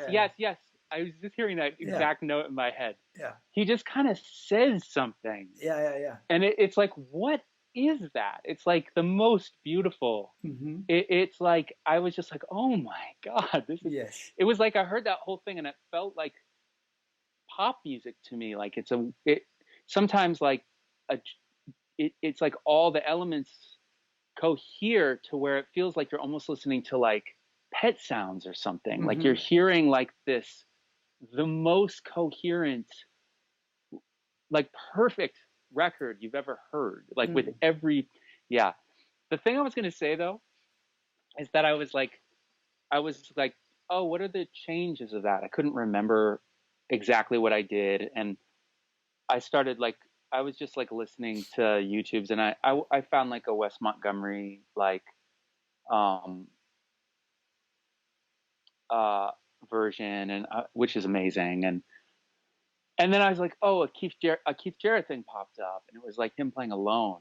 I didn't see when it was. It looked like the 80s or maybe the early 90s. Do you know what I'm talking about? Have you seen Keith No. play this song? No. I put it on with the express purpose of being like, well, because sometimes and we obviously need to talk about Gary Peacock, but like he, you can be like, well, what did they decide on for the chords? Because I think they decided on the chords. I know Mm. it's like weird to even talk that way about Keith. Like, No, hey, I don't think so. Because I've seen footage of them going through standards at a sound check also. oh wow, So I think, yeah, I think they talk about. I mean, I've seen footage of then also, I think Jack at the piano yeah, trying to figure out the songs, that they're going to play. yeah, oh my God, those guys. Oh, but yes, Keith, and he's playing it, and I was like, yeah, I wonder what he's doing for the changes. And the answer to that question ends up being, if it was insane. I mean, I literally can't talk about it. It sounded like Messiaen or something. It was like he ends up he's improvising the harmony, Mm. and he ends up doing something that's actually kind of. I mean, I know that it descends from the E flat, but it's like he descends a different way from it, and instead of he does something like a more normal, almost like he kind of just travels down from 1 to 5 with in this other way, but he's getting into these, like, I don't know how else to say it, but like enlightened chord voicings Uh-huh. that are sometimes pretty dissonant, but of course, like always, like the voice leading is impeccable. Mm. But it's like, I'll send it to you after we're done with this. Yeah. But it I'm was not sure if I heard those guys play. no, it was just Keith alone. Oh, it's Just Keith alone. solo. Oh, okay. Yeah. And Wow. it's on YouTube, and it was like, I mean, I know you're a Keith guy, right? Mm-hmm. Like you've had to put that away though, because you play piano. You've had to bury that at points so No. it doesn't get No, okay, no. good. I mean, Keith is not my all-time hero. I mean, that Yeah. I would say that's Herbie for me. Herbie, yeah. But Yeah. my father, he's a piano player, so, and his guys were Keith and Chick and Herbie. Yeah. But I think Yeah. more Keith and Chick. So I grew up listening to Keith and those guys. Yeah. So Yeah. Facing You and the Yeah. standards and the European quartet, American Yeah. quartet, little bit solo records. Yeah. That's I know that stuff. So and Yeah. it's very important for me. But I say Yeah. my favorite Keith is Facing You and With Miles, actually. That's my favorite Keith. The Cellar Door sessions. Yeah. Live Oh Evil, Live Evil. Yeah. Those 2 songs on that album that are Hermeto. yes. Yeah. That's the highest. Mm. That's the highest art ever. It's incredible, yeah. Totally. Yeah. Mm-hmm. Little Church is like, yes. Yeah. And that's the highest. Yeah. Where that's some enlightened chords that he's playing there on the organ. Yeah. Yeah, my favorite Keith is Spirits. You told me. Yeah. And it had a lot to do with that interview that I got you to buy that book. Yes. Yeah. Beautiful. Yeah. What Edward Strickland, I think, is his name. Yeah, I'm right now reading the the Steve Reich Yeah, interview. yeah, It's also good. Yeah. yeah. I read all of it at some point. I like the Meredith Monk a lot too. Oh yeah, I have to get into that one. Yeah. Um, yeah. I can't remember where we are, but I did want to say a little more about the I like Vinova. digressing, man. I like. Cool, me too. I know. Let's, I've heard you your know, stuff, man. I I know like your when. shit. I know your when, shit. Okay. Yeah. Dude, that Ben Street is like, that has got to be like the most iconic. That's like the best interview of all time. Seriously, thank you. it was weird for me because I mean, we haven't talked too much about Rosenwinkel, but like, that's like my main, I mean, and that group in particular, those four guys. And, so my story with Ben Street is that, I'm from New Hampshire, which is across the river from here, and went to school like an hour south of Portland, Maine. So a lot of the guys, like my friend Carl and my friend Rob Gary, and a lot of my friends and peers at UNH were from Maine. And the Maine jazz scene is like, it's weird. It's like, there's a bunch of specific reasons, like this guy Paul Lichter, who used to put shows on. In fact, Kurt Rosenwinkel played in Portland, Maine. I used to ask my friend Carl about this show for, this is how I found out about Kurt Rosenwinkel. Me and my buddy Carl were at UNH, this is like 1995. And he said and he was sort of like, we had this weird thing where he was going to UNH as a jazz guitar major, and then I was going to UNH as an undecided, and we both changed our minds right as we were going into the school. He decided not to do jazz guitar, even though he'd already been accepted, and to go into philosophy. I don't know if he got that major right away, but then I went in with an undecided and was like, I'm going to do music. And we crossed paths, and I could tell you more about that story, but, and it was early on in there, like I had always listened to jazz, but was not, I couldn't play it yet, really. I knew a lot about harmony and theory through songwriting. I was already like a fully in on music, but I didn't have any chops on any instrument. Like I was going to maybe play bass, and, but Carl was like, he was different. He was like a high school kid who kind of could play jazz, right? Which is like not that rare, but I wasn't at that level. Yeah. So he ended up showing me a lot of music that I didn't know yet. I didn't really know. I had already listened to a bunch of stuff, like, but there was a lot I hadn't heard. He showed me Pat Metheny and all this like incredible music. Like those people are amazing, right? I mean, to have somebody like that who's older or maybe more experienced than you, or knows more in a certain area, and he's like, you have to listen to this record. And you, oh my God. You know, I'm sure you're the same way. I'm sure you remember when and how he showed you what record, where you drove maybe in the car, you know, listening to certain records. And especially in that age, you're so soaking everything, you know, digging everything and taking it in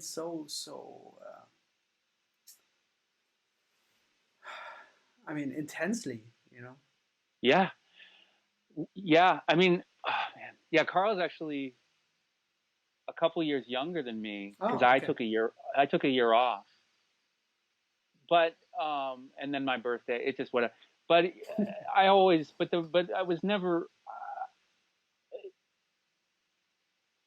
He was always my equal or somebody I looked up to. That's how it felt, and that's still true, actually. But yeah, I remember. He was like, you know, he showed me. I don't know if you know this Pat Metheny group album, We Live Here. It's not. It's so good. It's not one of the really big canonized ones, and I love all the really the agreed upon greatest.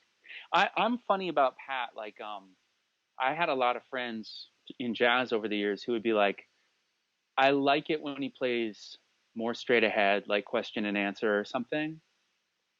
But the group is too corny for me, basically. Right. And I've almost always been the opposite, where, and I saw the group a few times, like in the late 90s, early 2000s, and I just like adore, like First Circle or Off Ramp or Still Life Talking or whatever. But We Live Here is my all-time favorite because that was the conversion experience. And on that album, I think they were like living in Miami or something and absorbing a lot of like what I believe might be called New Jack Swing or something.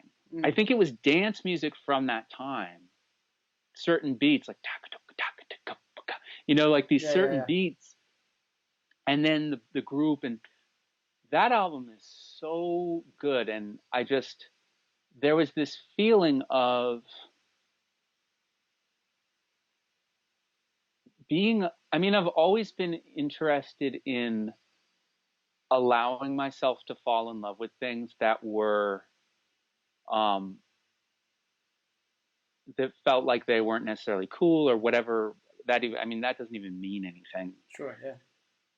Maybe it did more mean something in the past than it does now. Maybe now people feel more validated in their interests, whatever they are, because the internet. I mean, there's so many bad things about the internet, but there's so many good things too. But there was something about like almost like a baptism, like where I was like, no, I can like this, and it was like it sounded like smooth. It was like sounded like smooth jazz, you know. It's incredible. But so anyway, Carl's like, yes, but you know, these are all these guys. And at the time, what was happening was he was dubbing cassettes for me from his CD collection. Sure. And then he's like, but my favorite guitar player is Kurt Rosenwinkel.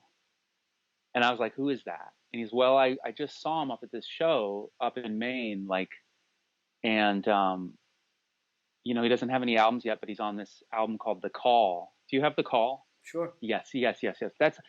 I probably listened to The Call more than any other person on earth. That's my guess. Seriously. It's a great record. It's so good. Yeah. And then Yam Yam is its companion, really. Okay. You have Mark Turner, Yam Yam? Mm-hmm. Yes. Yeah. Those go together for you.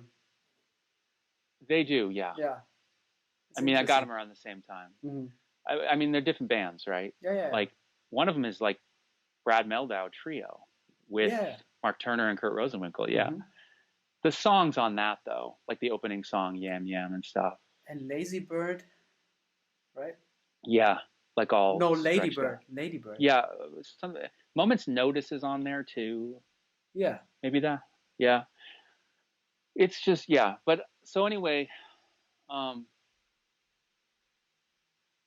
Carl told me about this guitar player. I was one of the first super fans of Kurt Rosenwinkel. I was in the first wave, and there was no the first thing I ever looked up on the internet was Kurt Rosenwinkel, and that was like 5 years later, because I wasn't like an early adopter. It was probably like in '99 or something. Yeah. But so, and then the other thing is that I had this friend there at UNH who was an incredible bass player. He was like an older brother guy who taught us a lot because he had been to William Patterson. He's an amazing musician who lives in New York now. His name's Chris Van Voorst Van Beest. It's a Dutch name. How long is his name? I thought it would never stop. Say again. Yeah, we called him the Chris Van Voorst Van Beest, but Beest is spelled Beest. Is it a double last name? It's a long Dutch last name. Because they usually just have one Van, you know, they just have one. He's got a couple. But he is an unbelievable musician. Like he didn't come in my freshman year. He came back to UNH my sophomore year, and he had been like playing sessions in New York. And he was from this little state school, he was just so far ahead of everybody else. Like, as an acoustic bass player, unbelievable. And he, you know, would play with me all the time, even though we played together all the time. We're friends, but he was, you know, it was also like he didn't have to play with me. Yeah. But so Chris actually had been basically mentored by Ben Street. Ah. Like Chris was like a weird genius who didn't play bass at all until his senior year of high school. And this was only probably 4 years later. Mm. And he was like a god or something. He sounded like Larry Grenadier was his guy. And he sounded like him, or he sounded like himself, but he could play like that and that melodic and everything. Mm. Like he could play a melody over like anything with the perfect shape of every note and the perfect attack and like the best time ever. And so I heard about Ben. I heard about Ben Street through friends who had known him, and my friend Robert Stillman, who lives in England now, was another. I know him. Yeah. You know Rob? Yeah, we've played together. Personally? Yeah. What? Yeah. Rob is like, I've known Rob for years. He's a little younger than me, and he was way ahead of. When I first met him, he was like a prodigy, and I was like kind of like not that great. But we're friends now. We have some music we're working on and stuff right now. Oh, I would love to hear you guys together. You know what it is? What's your favorite record of his? Of Rob's? I'm not as good with the names of his albums. I've heard them all. I know him so well that what ends up overpowering it for me with Rob is like times that I heard him play. Like I was at a gig or something in the late 90s and I heard him play. Like that's where we played together a couple years ago, some gigs with my brother and this guy, Elliot Krimsky. I feel like I'm messing up his last name, but I think I'm just nervous about that. I don't think I am.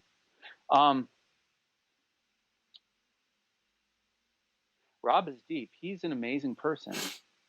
Yeah. He's another person that Street like kind of mentored. Like he took him to like I've been talking to Rob. We've been emailing about Sonny Rollins, who I've kind of never fully converted to him until recently. That's one thing I love about jazz so much is like you get another chance sometimes, right?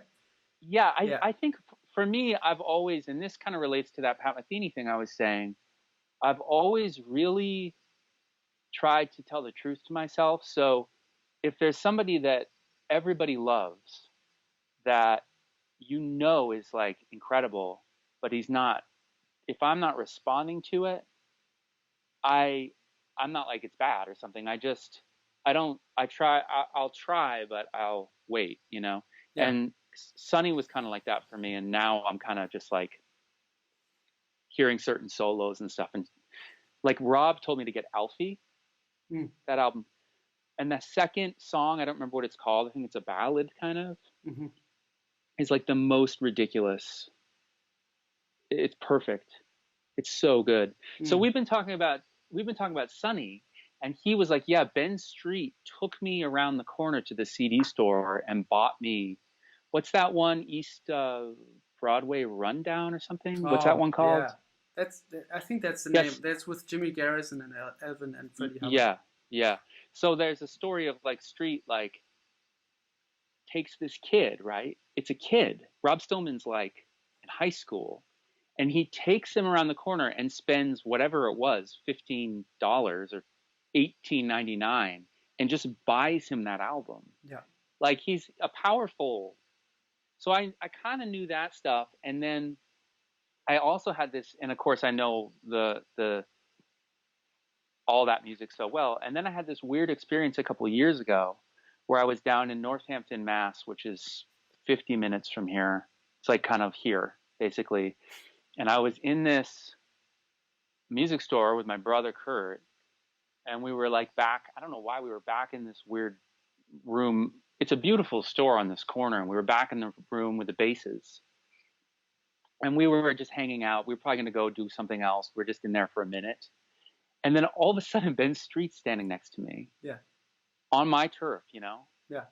And I was like, Ben Street. And he was like, and we started talking. And I was like, I was like laying it on pretty thick. I was like, your band with Kurt Rosenwinkel is one of the most important groups like ever. And he told me that amazing story that he told you on the podcast of him and Kurt being in like Kurt's room in New York, figuring out the and voicings. and then he's trying to find the and trying to find the bass note, and they just are not. They don't have any logic they can use.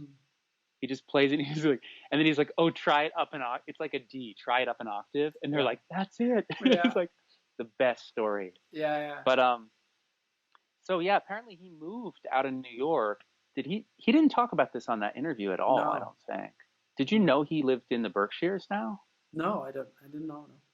Yeah, he doesn't live in New York. Or unless he moved again back. I don't think he did. He lives closer to up here now. Mm-hmm. And in fact, one time I even ran into him in the Brattleboro Public Library, which is an underfunded. It's a beautiful little place, but it's not a fancy library.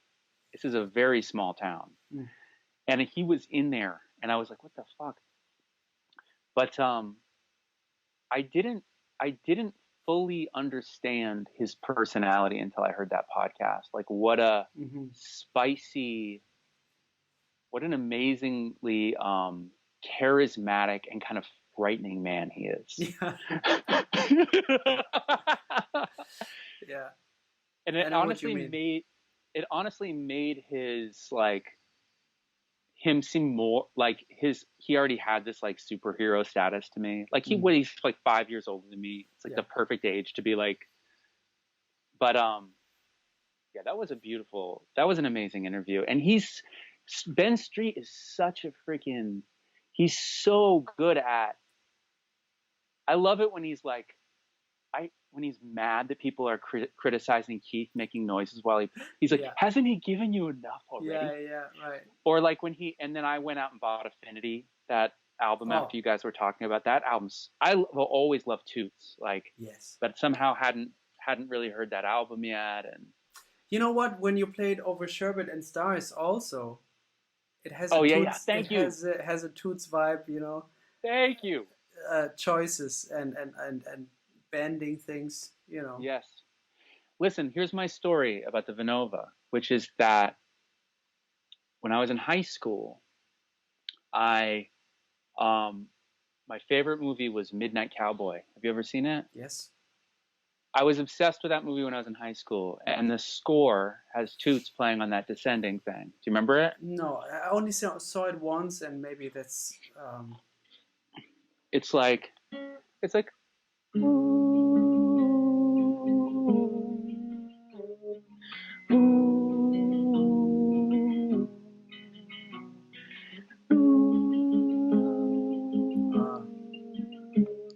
And it goes maybe to B flat after that, but it's so, and it was just, I loved it so much. And when I was in high school, my first instrument was the alto saxophone. And I was horrible. Like I had a horrible embouchure. I was like biting, classical style. I never practiced. And in high school, I was in this like jazz group with my friends, and the music we wrote was pretty cool, but I was so bad. I just moved my fingers around. It's the most unmusical thing I've ever done in my life was my alto saxophone playing. It sounded bad. It was bad in every way. It really was very bad. Really bad. And I get the picture. And I stopped, in college. I never played. And then I borrowed one. It's on a couple of my albums. Like I borrowed one and tried to play, but it hurt. Everything about it was bad vibes. But I also, like, by the time I was in college and I was into jazz, there was part of me that was like, wow, I really wish I had taken the saxophone seriously, because it would be a lot cooler to play alto saxophone than fucking guitar. Like, on some level, guitar is like, it's beautiful because it's like the piano where you can get into counterpoint and there's so much there. But in terms of just like what you can do with a note, another thing Ben Street said that affected me about you was when he, at the very beginning of that interview, was complimenting your touch and everything. And then you sent me that video yesterday I watched, and just watching you is like, you're doing that thing with piano where it's like a weird form of magic, right? Where you take something that's technically like the guitar is kind of button pushing. Sure, yeah, yeah.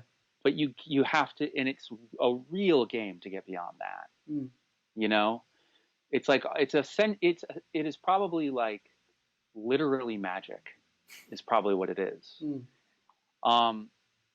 But you know, and the guitar. If I sit down at I'm not good on piano. I can play chords on a piano. I can't really play melodies, but I can't cross, so I can play melodies like in a spot. I never learned how to Oh, like. right. I see. Mm-hmm. Actually, that was one thing I was picturing us talking about. Was like, you know, guitar is like. Sometimes I'll talk to a piano player or anybody who plays an instrument with the guitar. Obviously, there's like 5 middle C's on it or something, you know, because of the different strings. But one thing I haven't really heard people discuss before, but I think is true, is that although on the guitar you get like different, you have to, like, every place you are, there's new ways to play those notes, right? So it's so it's really, you know, complex and hard to learn. But honestly, I don't really think it's different from learning how to finger a note on the piano with different parts of your hand, depending on where your hand is sitting. Yeah, my problem is that I'm still fascinated by the first sentence you said. That's always when I think about how a guitarist figures out how to play something, that there's so many middle C's or so many versions of that note on the Yeah. that it's hard for me to compare because I haven't fully understood it yet. I mean, Yeah. I know I understand the concept, but still I'm so used to the piano that when I try to play a kind of a when I fumble around on the guitar, I try to play a what is it? What's the word now? A scale. Sorry, a scale. When I'm trying to play a scale, I always do it on one string because that's more how I see it. You know, I see it on. That's how I see it. But if I want to change strings, that totally fucks up my understanding. That makes sense. Yeah. You know. Yeah. Well, the visual image that I've said millions of times because I taught for so many years, which who knows, I may get stuck going back. You know, now that I'm like saying it's not in my heart to do it anymore, I think part of the reason I'm saying that is so that I find a way to move on, you know. But I think the best way to think of the guitar is as 6. So you know how some synthesizers are monophonic or whatever, you can't play. Yeah.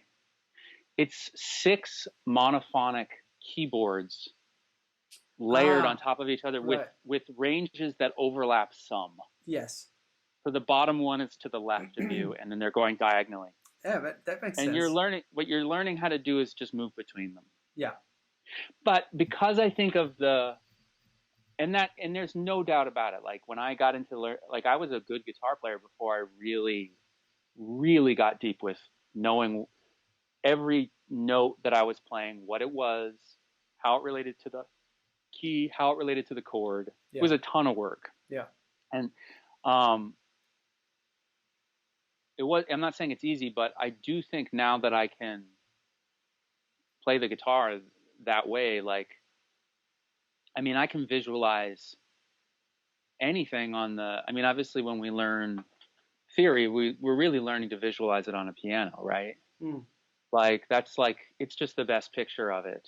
Sure. That internal piano that is somewhere here, right? Yeah. Yeah. So I can see the piano great, you know, but because my hands can't travel well on the piano, I mean, I can voice lead anything easily. Yeah. I was probably better. It's another life goal is I really want an acoustic piano. I don't have one in my life right now. I have a Yamaha DX7. It's just, I only play it for recording. I don't sit down and play it. Yeah. I like even that piano that's behind you, seeing that, I'm like, That's like the one thing in this world I'm like jealous. I really want to Yeah. have a piano. Yeah. But People yeah. you Anyway, should give you one. I mean, that town should give you a piano. the place that I rent right now is not good for one because it's above a store and it would be a little loud and Piano, people don't care about piano. oh.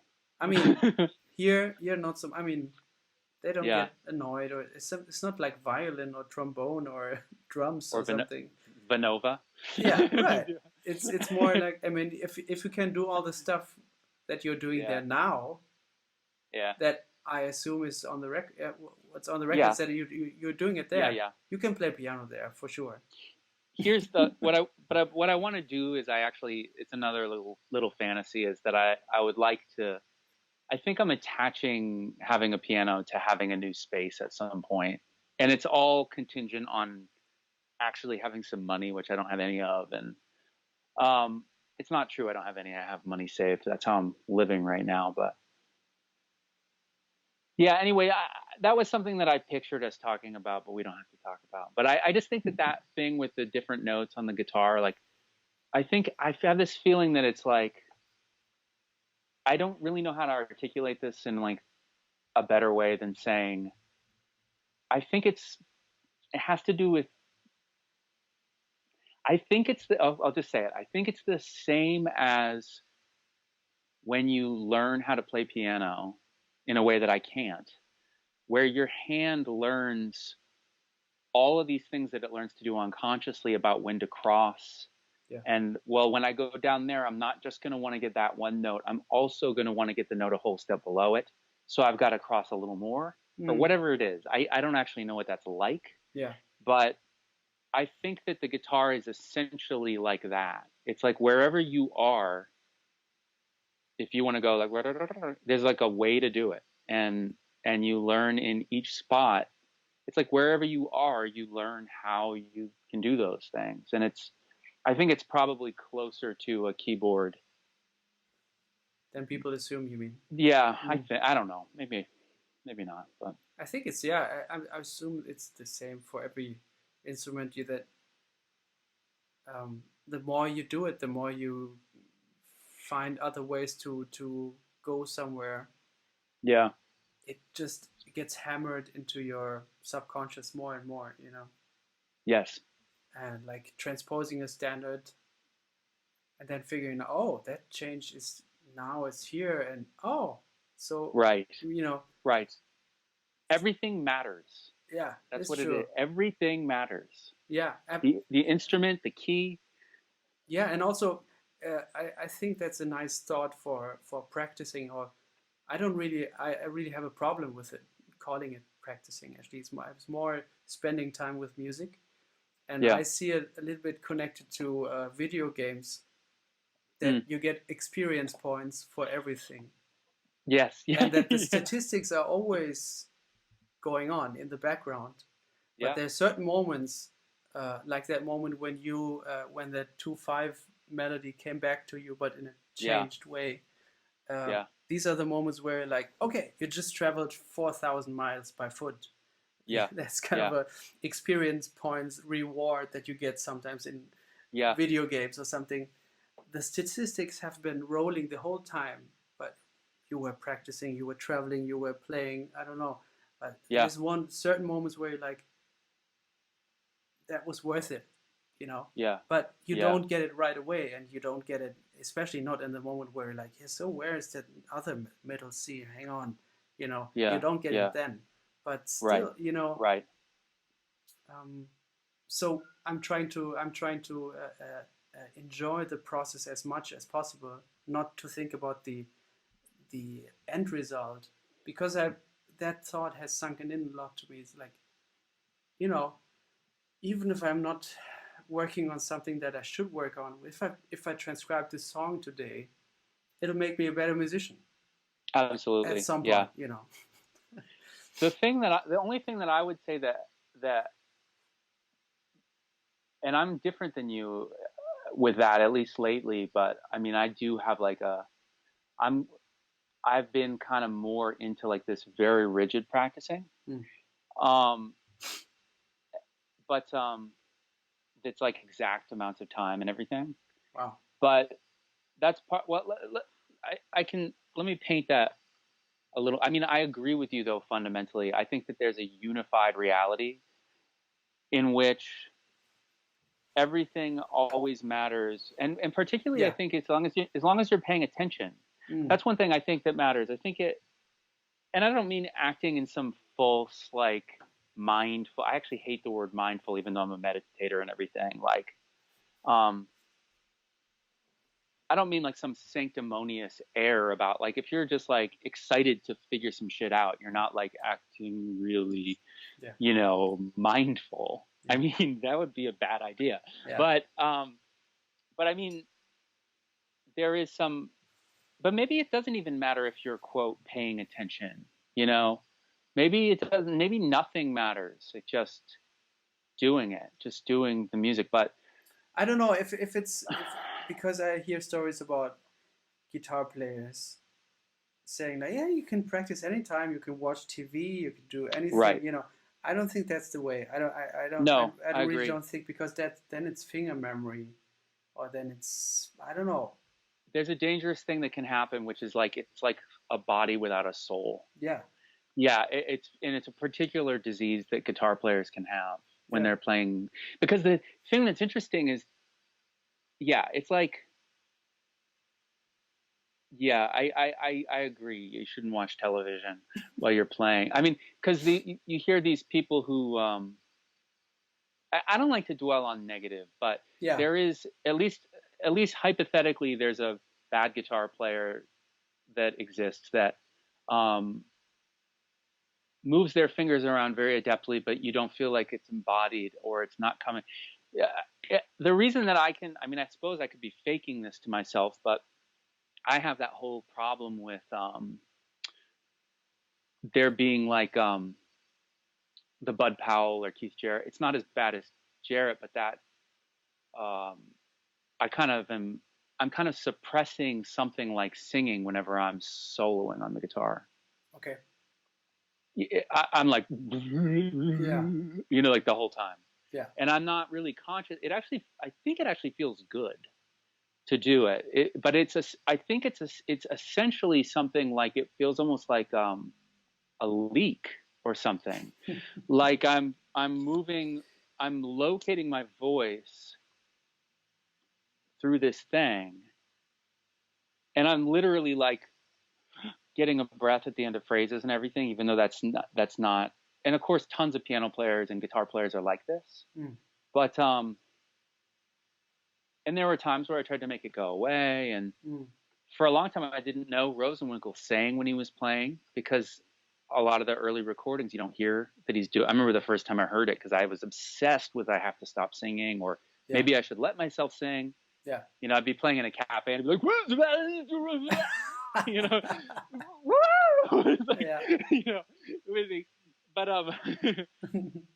I still have all that. I agree. There's some particular importance with the non-breath instruments to make sure that the soul of your voice, whatever that means, is going through the instrument.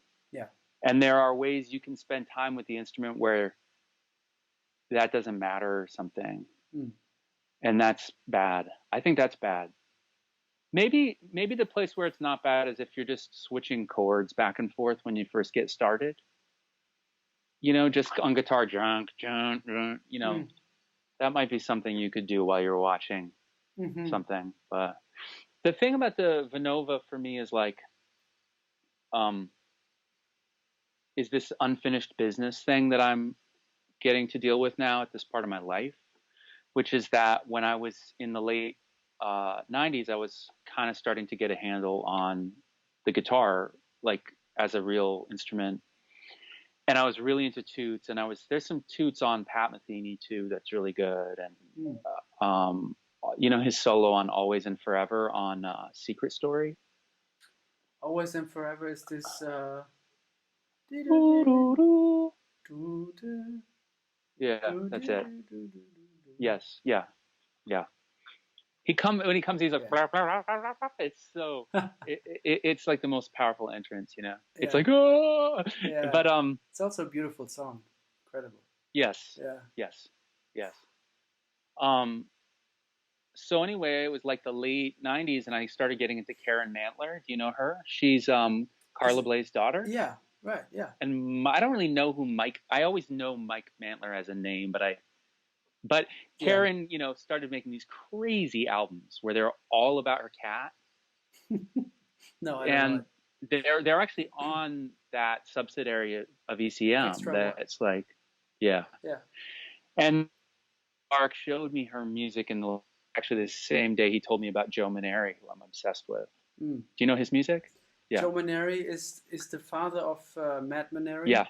Yes. Yeah. Who I also I need to get love. into because I need to get Those guys are into the Joe best. because people told me about him and I don't, you know, I haven't. He's incredible. Yeah. It's very wild, but it's very beautiful. I actually got to meet him before he died and even played with him once. Wow. Because this weird coincidence that I was teaching at this little school in New Hampshire, and the piano teacher there, well, I can't remember her name now. I think it was Catherine something, was very close friends with the Maneris. Because, you know, we're only an hour north of Boston. And so this person who had been in the Maneris' life now happened to live an hour north in this little town in New Hampshire where I taught. And so he came and did a little clinic there for like a few students, and I got to there are 2 times I got to hang out with him and play a little bit with him. But so anyway, my friend Clark showed me these 2 artists that he was into at the time. I hadn't seen him in a while, and he showed me Karen Mantler and Matt Maneri. And Karen Mantler is like all these. It's really weird music. It's really good. She's an organ player too, but she wrote these songs, and and it was probably right as I was getting back into the idea of, now that I had all this much wider palette and skill set, that I started to get intrigued by how messed up I could make songs, you know, or it's not the right way to put it, but you know, just how open it was, you know, and inclusive. Yeah, and how many different tones it could take, and she was an example of like feeling that. And she's a incredible chromatic harmonica player. And I was already into toots, and I bought a chromatic harmonica, and I was like, I'm gonna learn a second instrument, because I really have this part of my heart that really responds to that sound and really wants to be able, because I can sing, but it's not the same. And I can play the guitar, or I can play a keyboard with a cool setting or whatever. But there was this emotion that I got when I would hear Karen or Toots or just a great soprano player, or Wayne or somebody playing on Native Dancer or something. It's Herbie's on that, right? Yeah. That's probably one of my favorite Wayne albums. It's actually made the year I was born, 1975, or released that year. And so this is like 99 or 2000. I got this harmonica, and I just never did it. And it's like 20 years later now. And I've been sort of thinking about it for 20 years. Like, well, I didn't do that. And my brother Kurt, who I haven't really talked about, is a couple years younger, and he's an incredible musician. He has some music you can hear. He's like a person it could be many stories about him, but he's an amazing musician who used to make records and stuff, but now that he's in his early 40s, he's all just doing early music. He's learning the cornetto. He's doing this like crazy serious study thing, and he's totally not like a guy who's putting out albums or anything. But he's like, one thing that used to happen with Kurt is that like I would have a friend who found he would hear my songwriting or something, and they'd be really into it. Like, this guy is crazy. He's really great. And then they would hear my brother, and they would become a little more interested in him. He's an amazing musician, and literally plays,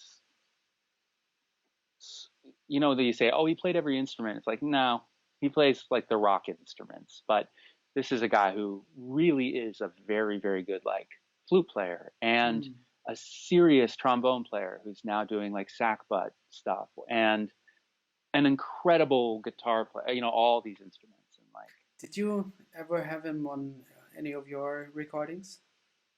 I kind of don't think so. No. I was on a little of his stuff, but it's almost like our relationship has been so close over the years that I don't think he's on anything, weirdly. No. But so anyway, but my brother Kurt, even though he's younger, has like there's been a lot of important parts of my life where he's just kind of pointed at something and then that became my thing. And like the really big example is when we got back from England and I was in 6th grade and my brother was in 3rd grade and he had this friend down the street named Paul Rosencrantz. And my brother came home one day, like literally just down the street in Dover, New Hampshire, where we lived. And he was like, there's this record that you should listen to. We were just listening to it, you know, and it was Sgt. Pepper. And it was like, so my brother showed me the Beatles and then everything in my life. Your younger brother showed you the Beatles. Yeah. It's There's usually been many the other times, way around. Yeah. There's been many times where it's been reversed that way. And one of them was that this year, Kurt was like, hey, this is like in January, Kurt was like, hey, there's we were like this is back when we used to be able to hang out. We're at a show or something. And he was like, there's a new Yamaha instrument. It's kind of a little bit, it's like a soprano saxophone recorder hybrid. And my brother and I did record an early music recorder group a couple years ago, but it was like early on in Kurt's like early music thing. And it was like,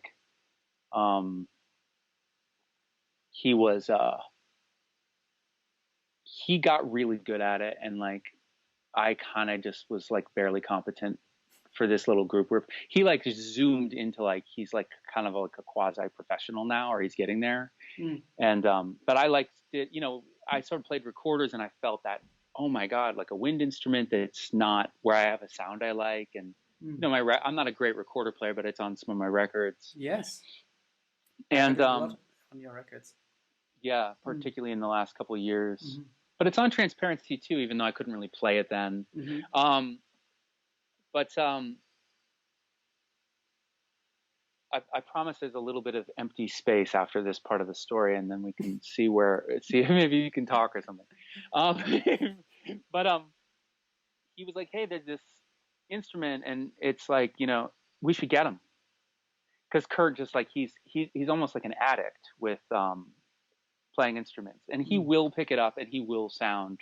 He'll be self-effacing. He's not like I'm good. He's acting like I can't do this, but then he really does. He's like playing a bagpipe or something, and you're just like, what the fuck? And he's like shredding, and it's like playing the deepest. You know, he could be. There's so many different things he could do. Yeah. And like he could be Keith Jarrett. Wow. I mean, I really think so. I mean, he could be 20 different instruments on stage, and he would just pick up different ones. But it also matters that that's not what he's chosen to do too. It's not like that would be a better version of his life. It's like his life is cool. Yeah. But I mean, and he's my brothers, of course. Like, but I'm, you know, with a grain of salt, but not really. Yeah, so we got these Vinovas. I was like, get them for us, because I don't have a card to use on the internet. I'm like weird. Get them for us. And then it was his birthday, and I bought them. They're $90 each, so I just bought them for both of us. And then I was like, I'm not gonna screw this one up. And it was perfect, because if I for years I was like, maybe I should get a soprano saxophone. But there was this feeling. I'm a huge Steve Lacy fan. Oh yeah. And like I had a conversion experience with him in Austin. Like I thought Roswell Rudd was going to play, who I'm obsessed with.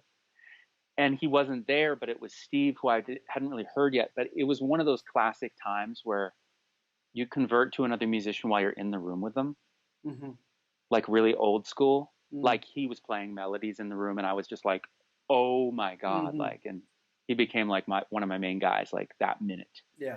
But this is in like 2002 or something. Mm-hmm. But and I always thought about Ornette playing a plastic saxophone, and then like a real saxophone just seemed like I love Keith playing soprano and stuff, but I just didn't want to disrespect it, and like I didn't have enough money to buy. And so this weird joke instrument that I'm playing, basically, that as far as I can tell, actually has more of the stuff that I'm looking for than an actual saxophone would.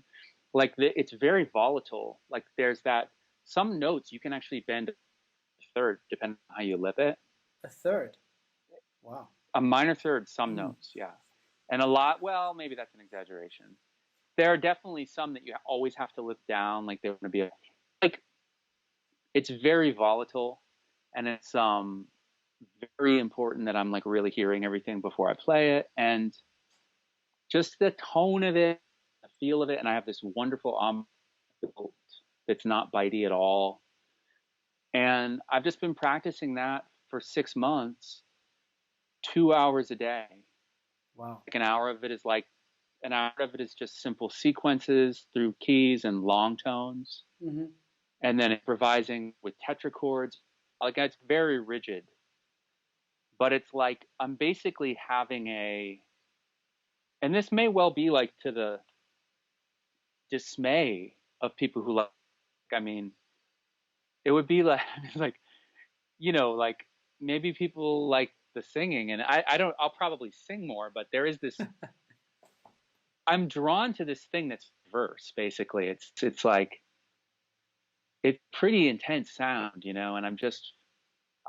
I'm basically having like a rebirth into this wind instrument. And unlike with the guitar where there's all this like, tension, almost tension, it's like this, and even singing is like, it's not my truest home. I like it a lot, but there's something about this wind thing that's just fucking, and yes, toots, I can hear that, like, oh, I'm finally getting a sound, like, yeah. And yeah, like that Sherbet and Star solo, that was a solo where I was like, okay, I'm going to put a solo on this.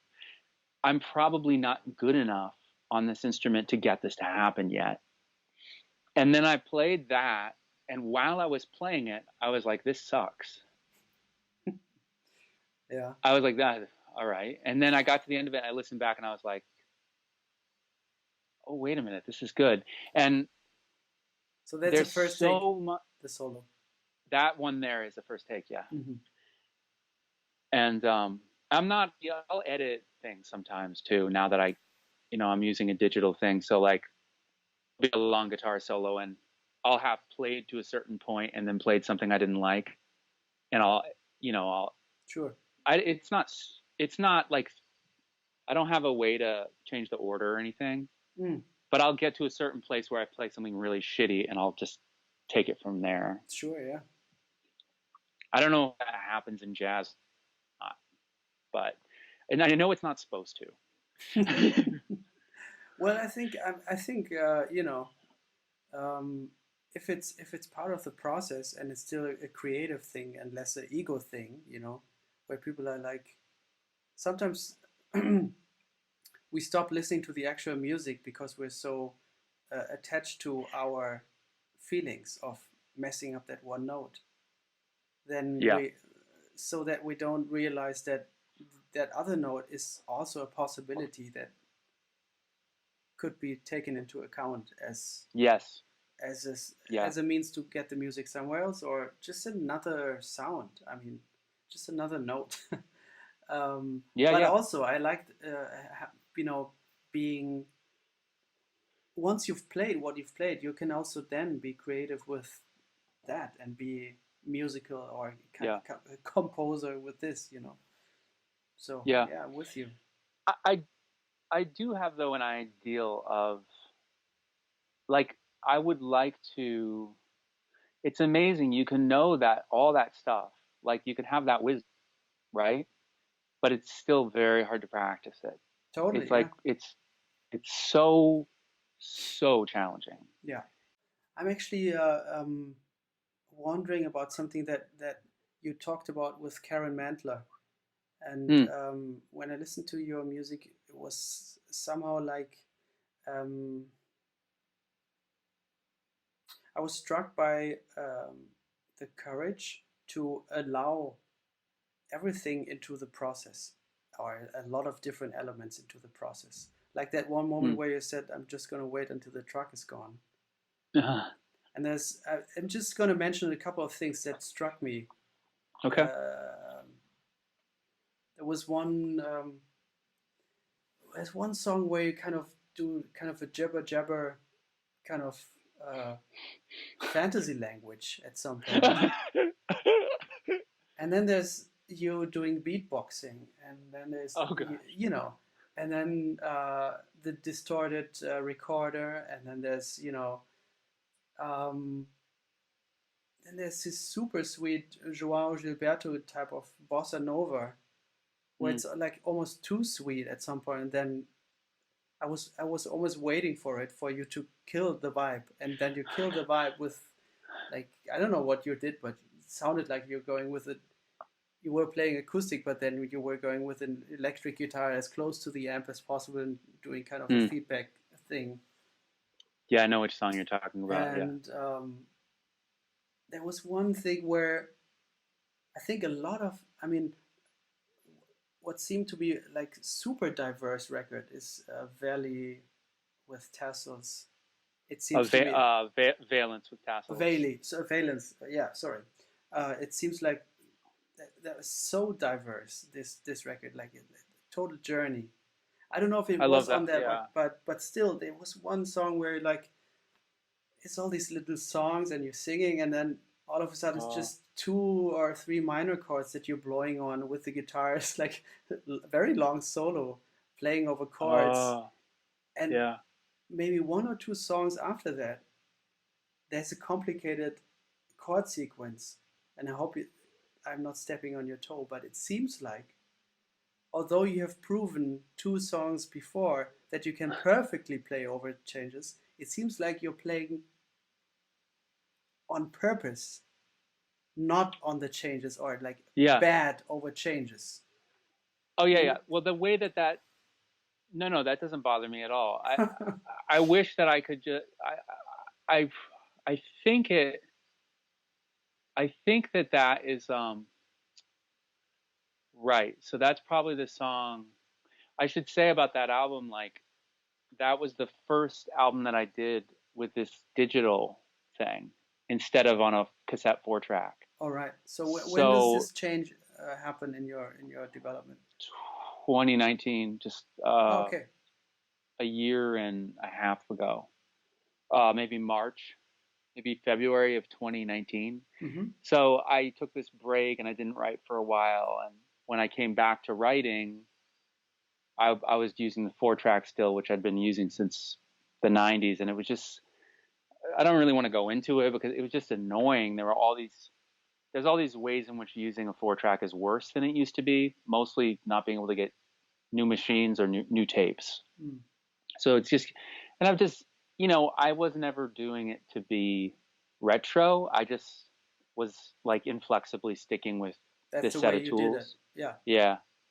And I just switched to this thing that I got for free through my partner's sister. It's not great. But this thing, Spire, isotope thing.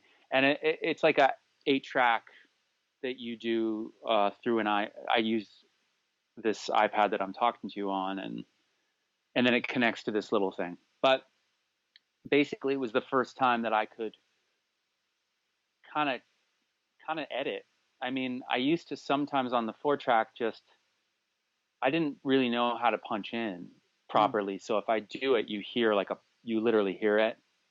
Um, Whereas so I got to like make kind of collage a little bit, and it was also like the album that I had made before, Everybody's Old, was really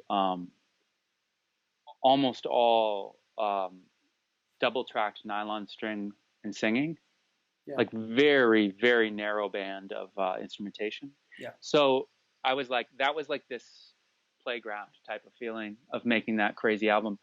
That song Amherst, that has like all the missing, that thing where I'm missing all the changes, is I made up a little chord sequence that runs through.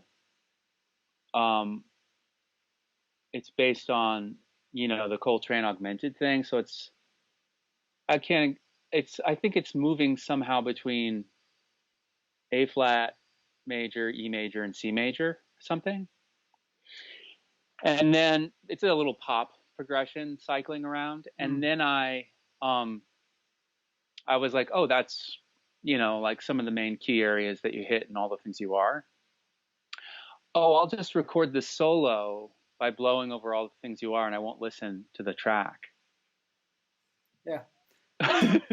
So that's just me playing rubato through the changes of all the things you are. Yeah, I didn't get that. Yeah. So yeah, it's pretty crazy because you can hear that. It's a really weird thing to hear. I don't think I could play like that if I was listening. Yeah. Because you hear me, it's this, you can hear a certain emotion in a certain gesture, and that, say I'm playing some altered thing over a C7 or something as I get back to F or whatever, F minor. There's a certain emotion to that, you know, and you can hear it in your finger, in the fingers and the gesture and the way that that reads in the room. Yeah. But then if it's like just all those notes are wrong, I don't think I could fake it that way. I think I would be too sensitive to what was how it was relating to the chord. Mm-hmm. And yeah. And I kind of like, I've done a bunch of like free improvising and stuff over the years, like anybody, particularly anybody who also plays jazz, you know, kind of just running my hands around on the guitar, and I'm not really into that voice right now. I probably wouldn't have played out like that. Yeah. But I liked the effect of the superimposition. Totally. Yeah. Yeah. So, yeah. It was a nice question mark in my in my brain or in my heart. I was like, yeah. Oh, what's going on here? What, yeah. One thing that I've thought about recently is that on my albums, like there is this sort of part of me that wants to show that I can play or whatever. Sometimes there are a lot of albums that'll go by with no solos, but sometimes there'll be a guitar solo and I'm kind of showing that other voice, that sort of jazz voice. But I was just thinking, like, a lot of times I end up, like, when I'm actually playing, I'm playing over standards and stuff. So I'm playing over changes. And when I solo on a record, it seems like I end up soloing over something, like I'm not showing off enough. Like a lot of times I'm playing over just a couple chords, which I love that sound. And it's fun. You can still, it's not like the music's any less potentially good. But I was just thinking about that with my new album. Like there's a couple extended solos, and the chords aren't, I don't know. I guess, yeah, I don't know. I think it'd be fun to, I don't know. Here's the thing though, is I'm not going to just be like, well, I should make a complicated chord progression and then play over that. And that would be even cooler. Like, yeah, those steps that would be required for me to make that decision. I don't know. Maybe I'll just maybe the very next thing I make will be like me showing like how sick I am at playing over changes. But I mean, I don't honestly even know if I am, but yeah, I don't know. It's that thing of like, there's these times where you have a little agenda, and and then you go and you try to do it, and it just doesn't feel like that's it, you know, like I have a little idea, I'll do this, and then you got to try to do it, and they instantly know, like, this isn't where it is. I have to Yeah. follow it. But then even that whole thing can be rigid, where you're like, I'm the one, I'm the person that believes they're real in this story who follows things, you know. Yeah. And there are totally times where you have a little agenda, and it's almost a little ego agenda, like, I'm going to do some sick thing like this, and that embracing of that thing can actually feel more open than repressing it and being like, I am a perfect blank slate, you know. So I don't know, sometimes I'm like, yeah, I couldn't do that thing, because then I would be having some intention. But the reality is that there's all sorts of little intentions that are sometimes like just childish, that are fine to like let in there. Mm-hmm. Like, oh, I want to play some like crazy bass line on this, so let me make one up and just do it. I don't know. Yeah. I don't know. I don't know if it's right or wrong, but yeah. Yeah, I mean, but how do you get there that you allow yourself to all these different things? That's my Oh question. yeah. Yeah. Oh yeah. Had forgotten your question, probably because I don't. It's complimentary, and I'm scared of it. Um, I don't know. I just like a lot of. I like to have fun and be crazy. I like to. I got. That's the kind of person I always liked. Is wild. The sort of wild man. I apologize for the gendered part of that, but you know, that kind of crazy person. And yeah, I don't know. And I think this is one of those things that I have to be careful with, because it's getting a little calcified. But you know, I don't make song albums like a song album maker. I make them more like a jazz improviser. Yeah. Like I've said this before in other places, but I always write the whole song in one sitting. Always. Wow. So Okay. every one of those songs is like, I'm never work on them. Like there's every once in a while it'll be really late at night and I'll sing a melody into a tape recorder. But when I really sit down to write a song, I do the whole thing. I work out everything about it, and I definitely write all the words. Because if you leave the words, then they sound. It's that so many of my friends and students over the years are like, yeah, now I have to write the words to my album. Just like, good fucking luck with that. Like, it's just gonna sound stuck. You know what it is? There's a wisdom in the jazz thing, which is that it's not you that matters. It's the time. Like, and we might literally. I'm into all. We haven't gone into any of this, but as I get older, I'm getting more into far out stuff too, paranormal stuff, and we don't know what any of this is at all. Yeah. For sure. We have no fucking idea. And I'm getting into Ram Dass, and like, you know, I'm getting into the I think that back when I was still a pot smoker, and before that I was a drinker. I stopped drinking earlier. There was a part of me that this is sort of answers your question. There was a part of me that put the brakes on certain things, and sometimes didn't too. But when you're stoned, there's a part of you that doesn't want to be doing something just because you're stoned. Like, or maybe there are times where there's this thing, this sort of vanity of like, and I don't mean to be negative about that particular drug. There's all sorts of people who have healthy, moderate relationships with it and whatever. It's like, I don't have any, I'm just like an addict. So my relationship to it is fucked. But, you know, when you're not holding it together, you wanna, then you have to lean to this other direction. But when you like never take substances, like, why would I not sing in any nonsense language. Like there's nothing I'm trying to hide. I don't have anything to hide. I'm not like going, I don't have to counterbalance against going off the deep end, because I know that if I'm going off the deep end, that it's fine. It's like I don't have anything to. So, but I mean, I would go off the deep end in the past too. And there's like the times on my albums that the way I'm acting crazy is because I'm on drugs.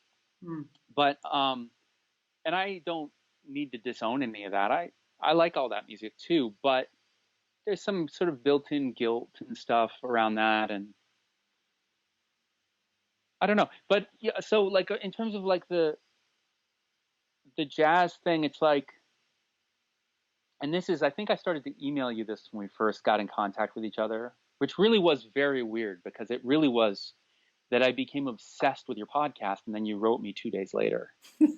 So it really did happen. It was I was writing everybody about your podcast. I was like, oh, this is the shit. Like, and, but, yeah, I guess I'm trying to go at the art of, writing songs and making albums with the same spirit that Keith goes out to play a solo concert. Yeah. Like, there's something kind of impossible, and I am comparing myself to him right now, but I don't actually have illusions about the differences between us. Like, I really don't. I really, really don't. But just in terms of an art form, he kind of did this audacious art form, which is like, I think I can just improvise a bunch of music and it will be really good. And and I have that same thing around song albums, which is like, if I don't get tangled up in all these different music business things that you can get tangled, and for a lot of people it's not a problem at all. It's like the pot thing. I'm not saying like I found the answer for anybody besides myself, but if I'm not bothered with getting a PR agent or having a manager, or if I just, or teaching a band the songs, or ever playing a song again, except, if I play a show, it'll usually be the songs from the album I just wrote. So, so I guess what my sort of gamble has been that I can skip all the stuff that is not emotionally necessary to me and lean into my gift and really see how far I can. It's like, so on the surface it looks kind of like and I'm not. It is. It's a singer-songwriter. That's fine, but not having the limits on it that are probably all in the mind anyway. Like every year I should be able to come up with maybe 12 new good songs. Like that's crazy. Like it takes me like an hour and a half to write a song. So, and there's really no reason to like pretend that I can't write one the next day. So just trying to lean into all that and just like let it really, because like anybody, it's like we don't know, particularly now, we don't know how long we're going to be alive. And I don't know,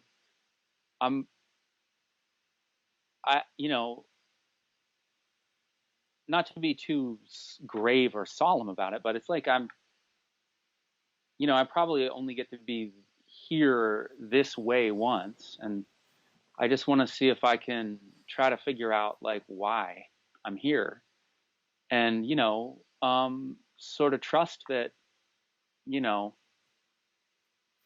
there might be something cool to do with this particular personality. Actually, frankly, some part of me can watch me just talking a mile a minute and wanting this to be a long podcast and all that, and I can see that all as like a slightly annoying personality even, but I just am trying to accept it and just like sort of just let it happen. Yeah, I love that. Something like that. I Yeah. love that. Yeah. And also, I mean, yeah, I was amazed by which I think I'm sure a lot of people are amazed by that amount of output you have. And it also reminded me the fact that you don't play these songs again unless you're touring right in the moment where you put out the album Yeah. or whatever. It reminded me of great comedians killing their act after a while and then just starting fresh each time. Because what happens a lot when I write songs, or and I think I'm growing to accept the fact a little bit more that it's okay, but you sometimes judge a new idea against an old idea. You know what I Yeah. mean? So Sure. in a way, like, yeah, I've written a song like this before. I shouldn't do it. You know what I mean? Yeah. And I hope Yes. this doesn't come across negative or condescending, but I think you've written a lot of songs that are similar to each other. Sure. But it's just you. It's just another photograph of you in front of another scenery, and it shows another side of yourself. And I think, yeah, just now how you talked about it, it seems like you're not thinking about, have I written a song like this before? No, that's the song I'm writing now, and tomorrow I'm gonna write another song, Yeah. But yeah, I think a lot of us don't have this courage or this. Yeah, we want to write different songs or whatever, and yeah. by doing that, you stifle yourself, or you kind of put handcuffs on yourself. It's almost, first of all, like, that doesn't bother me at all. In fact, I don't think anyone's ever, maybe it's just, I do remember one friend being willing to say that to me, but it's not the kind of thing you usually say to somebody, because it's usually taken as, because there's almost it's almost part of the religion of being a musician to say, like, just look at how much I love David Bowie, but one of the main things we talked about with him when he died was he was always changing. He was always changing, and he never repeated himself. And I'm obsessed with the Beatles, and that was something they told themselves, that they didn't want to repeat themselves, and they really did change quite a bit. I mean, in a short period of time, and they're really my ideal. So it's almost ironic that, I mean, there's a limit to it too. If I heard something that really sounded, it's not like I would actually. No, there was a time last year where I wrote a melody. It's on Closer Tuning. There's a melody that sounds just like the melody of a song from Romantics, and I just kept it, and I just reacted by commenting in the lyrics. I mean, it's not necessarily, you wouldn't catch it unless you, but I say something about it, like it's some kind of commentary on it. But so there, but for me, the feeling is like, the best way to say it is like, I think that the idea that you're constantly changing is another potential trap. And it's not just that it means you make less music. That would be fine with me. I don't need to make a certain amount, but it's all like, for me, it's the tone. Everything is like the emotional tone that you're doing something with. And like, if I was like, hey, there's this old song that's like really good, and wow, yeah, that's really great, and it really makes me feel good about myself. And I have this friend who just told me they thought it was cool, and like, let me see if I can get that attention again, or feel good about that version of me, or if that was the spirit of it, I wouldn't be doing it. Mm. But but I also think like there's something cool about like the image that I've had the last couple of years for like what I'm doing in general is just a metaphorical image is that I'm kind of like a miner or something going into a cave. Not, I guess I'm building a cave. What is that called? Making a tunnel? I don't know. Yeah. But with a, you know, it doesn't matter to me if you know this thing is, you know what? I think that the thing with like album cycles and everything, which I don't have, where there's money going into album and there's like a long delay with the album and then there's a story that you tell about the album with your press materials Mm. and you know that's actually something about Pat Metheny that always bothered me about like how savvy he, and even Keith, he would tell, oh, this I was going through, you know, there's just all this attached story about this is the new thing. And Yeah. it's like I feel like when you create a narrative of yourself as an artist, um, moving through this series of ever changing or ever progressing albums or whatever, um, it's just like, I don't know, it just kind of feels like a trap. Like if you're telling a story of a sort, I'm really just, actually, this is a cool place because I'm in one of those places where I don't have like a set reaction. And not that I don't remember if I really had one before either, but I feel a little like more like I'm reaching for how I feel about this. But you know, I'm really into John Ashbery's poetry. Have you read him before? No. I really fell in love with him in the last, I don't remember how many years it's been, maybe 5 or 7 or something. Mm.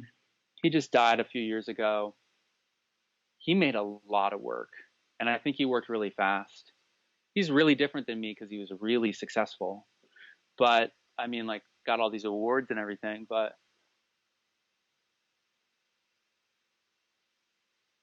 I do. I feel like there's this kind of state that I'm in with work where I'm kind of beyond worrying about if it's the same or different or something.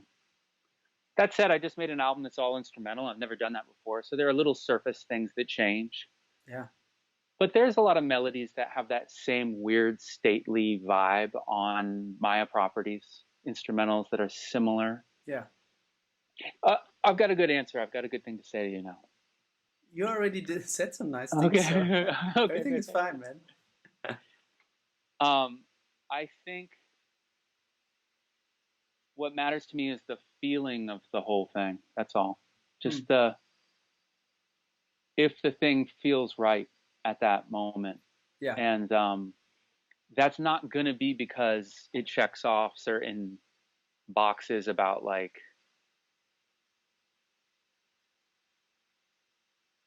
yeah. Have you ever Yeah, I thought like about that. like now I need a fast piece. I Not should write a ballad. I should, you know, I should write a song in D or whatever, you know, something like that. not in the key way, because the way I don't have perfect pitch, and the way I always write is I sing a bit of melody, and I always keep it in the original key. So I don't ever contrive what key I'm in. I just pull that from the air. But I do make most of these albums now in order.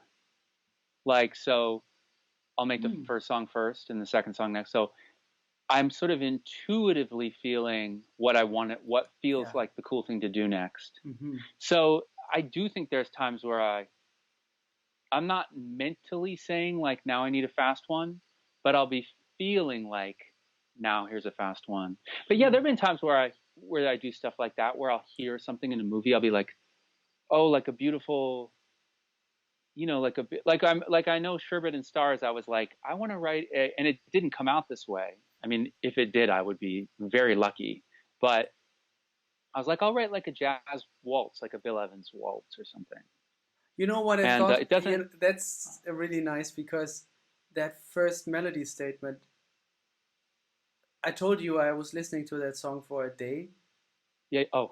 So I was Yeah. like, and then I was driving to have dinner with friends of mine on my bike and was like, Oh, you get to do obviously, that. You get yeah, to yeah, do that in Germany, right? yeah. We don't. So obviously the song was still going in my head then because, you know, it's a Yeah. kind of a mantra thing then up at that point. So I was like, where do I know this from? And I was like, wait,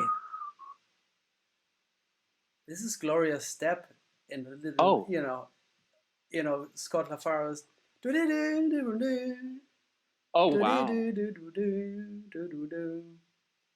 I don't know, actually know that song very well.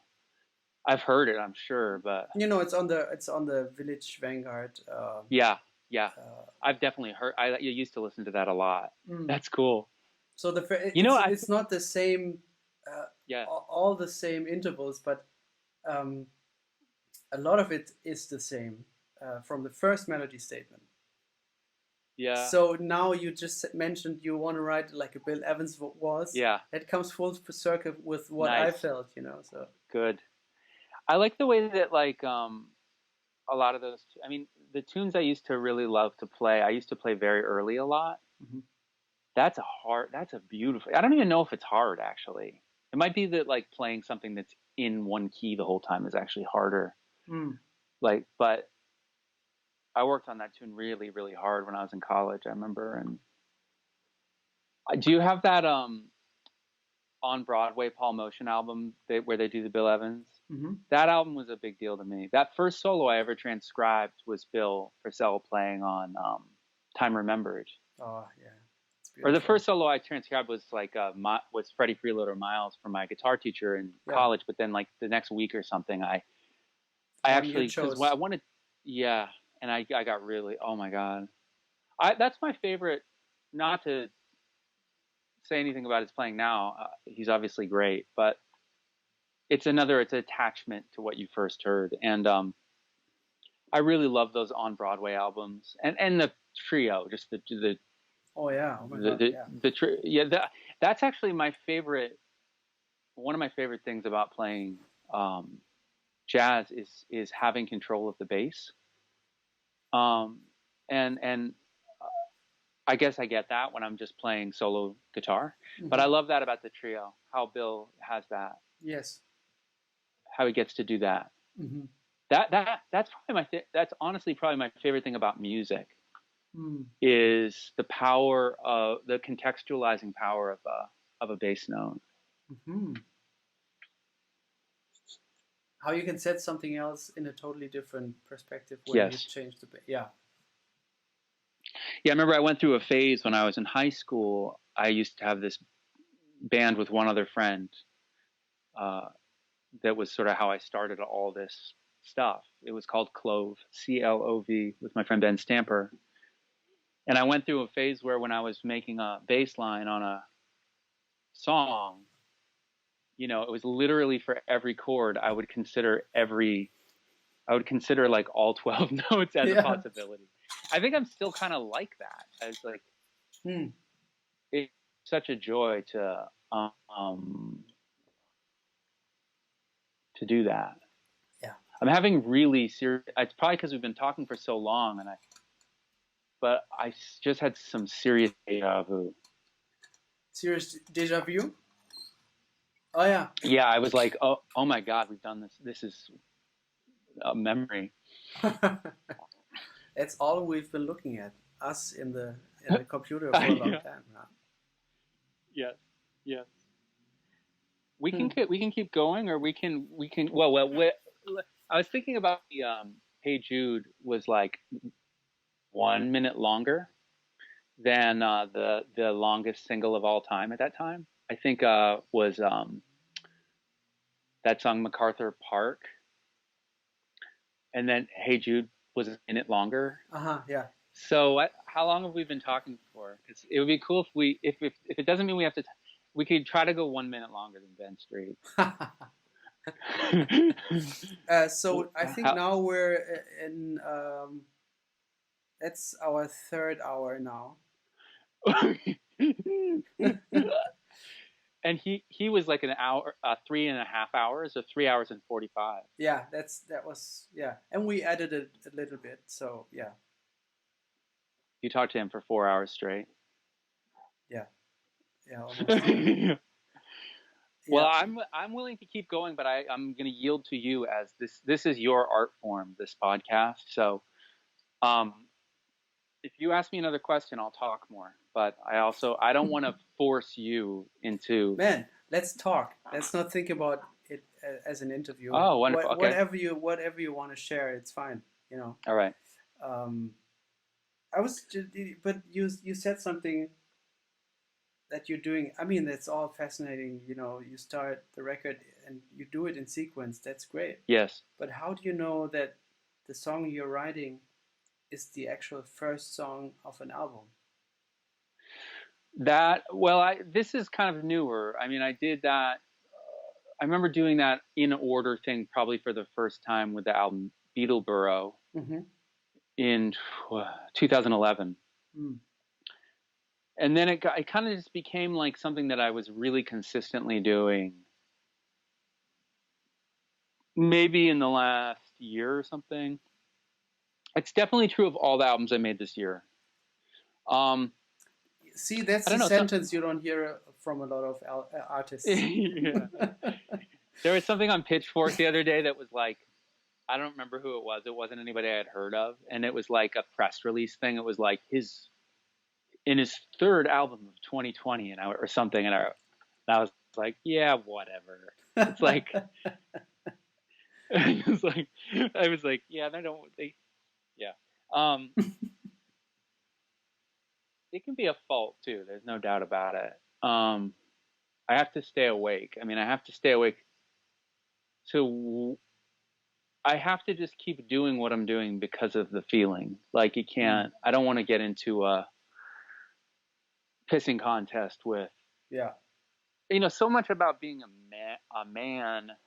So much of like the male thing is about like if you can hear it in that dumb thing I was just saying about having the longer podcast and it's like pretty phallic. It's like I just I so it is probably part of me, even just like hormonally or something as like a guy. There's I can critique it, but it's probably also in there, but it's also something that is disgusting to me. So if I'm going to make like a ton of music, I just want it to be um because it's a beautiful feeling, Right. And not anything else, And I don't know, maybe I'll chill out a little bit. I don't know. I'm kind of trying to start another one right now, but I don't know. I don't have any idea what it is yet. Mm-hmm. And what the pattern has been to answer your actual question, I feel vaguely gross having said some of that stuff, but I think it's healthy stuff to talk about and say the stuff about like being a guy and stuff. But I just want to say for the listener that it's painful. The male stuff is painful. But I think I'm glad I mentioned it. But it's embarrassing and it's painful. And a lot of times I guess it's also unspoken too, which is probably part of the problem. But I just sometimes feel like it's very, I don't know if I've really made this clear yet, but it's really, really fun for me to make albums. Like it's really fun. I think there wouldn't be so many of them out there. You would just enjoy it a little bit. Yeah. Well, I mean, I guess it could be coming out of some sickness. Like it could be a desire to demand attention, which I'm probably sort of trying to do, or prove something, or prove to myself that like some of the suffering that I've had in life like particularly around mental health stuff, is worth something because I've been able to make all this work. I mean, there's ways in which I could be doing it and it would be an expression of essentially addiction and sickness. but yes, it doesn't feel that way at all. There's a helicopter. There's a hospital over here, and sometimes helicopters have to help people. Since there's helicopters landing like a just not far from my house, there is always the possibility. I'm not actually scared of this. That eventually one of the helicopters will crash into my house, which would be an incredible way to die. I would feel really bad for the people in the helicopter, but I would be fucking psyched for myself. Sure, yeah. Explosions, getting chopped up. I just think it would be, just as a story, it would be an amazing way to go. Yeah. Helicopter crashed into his house. And you know, while they did this crazy long interview. Oh, yes, during this. Yeah. Well, you know, we could both have helicopters crash into both our houses at the same time. So how would I don't mean to threaten. How would we do this? How would we accomplish this? We can't try to make it happen. We just have to let it happen if it's going to happen. Although I'm not a family man. I mean, I have a wonderful girlfriend who's not at home right now, but I don't want to talk about helicopters crashing into your house because you have you have children, right? Yeah, I have 2 kids. Yeah, so let's let those guys. Sleep. They should sleep. No helicopters right now. Yeah. No helicopters. Yeah, we need them to live on. Yes. Yeah. So yeah, I'll just I'll just sometimes take a couple days, like I'll try to record something and then I won't like it, or I'll try to write something and I won't like it. And sometimes there's none of that, but usually there's a day or two of pain. Yeah.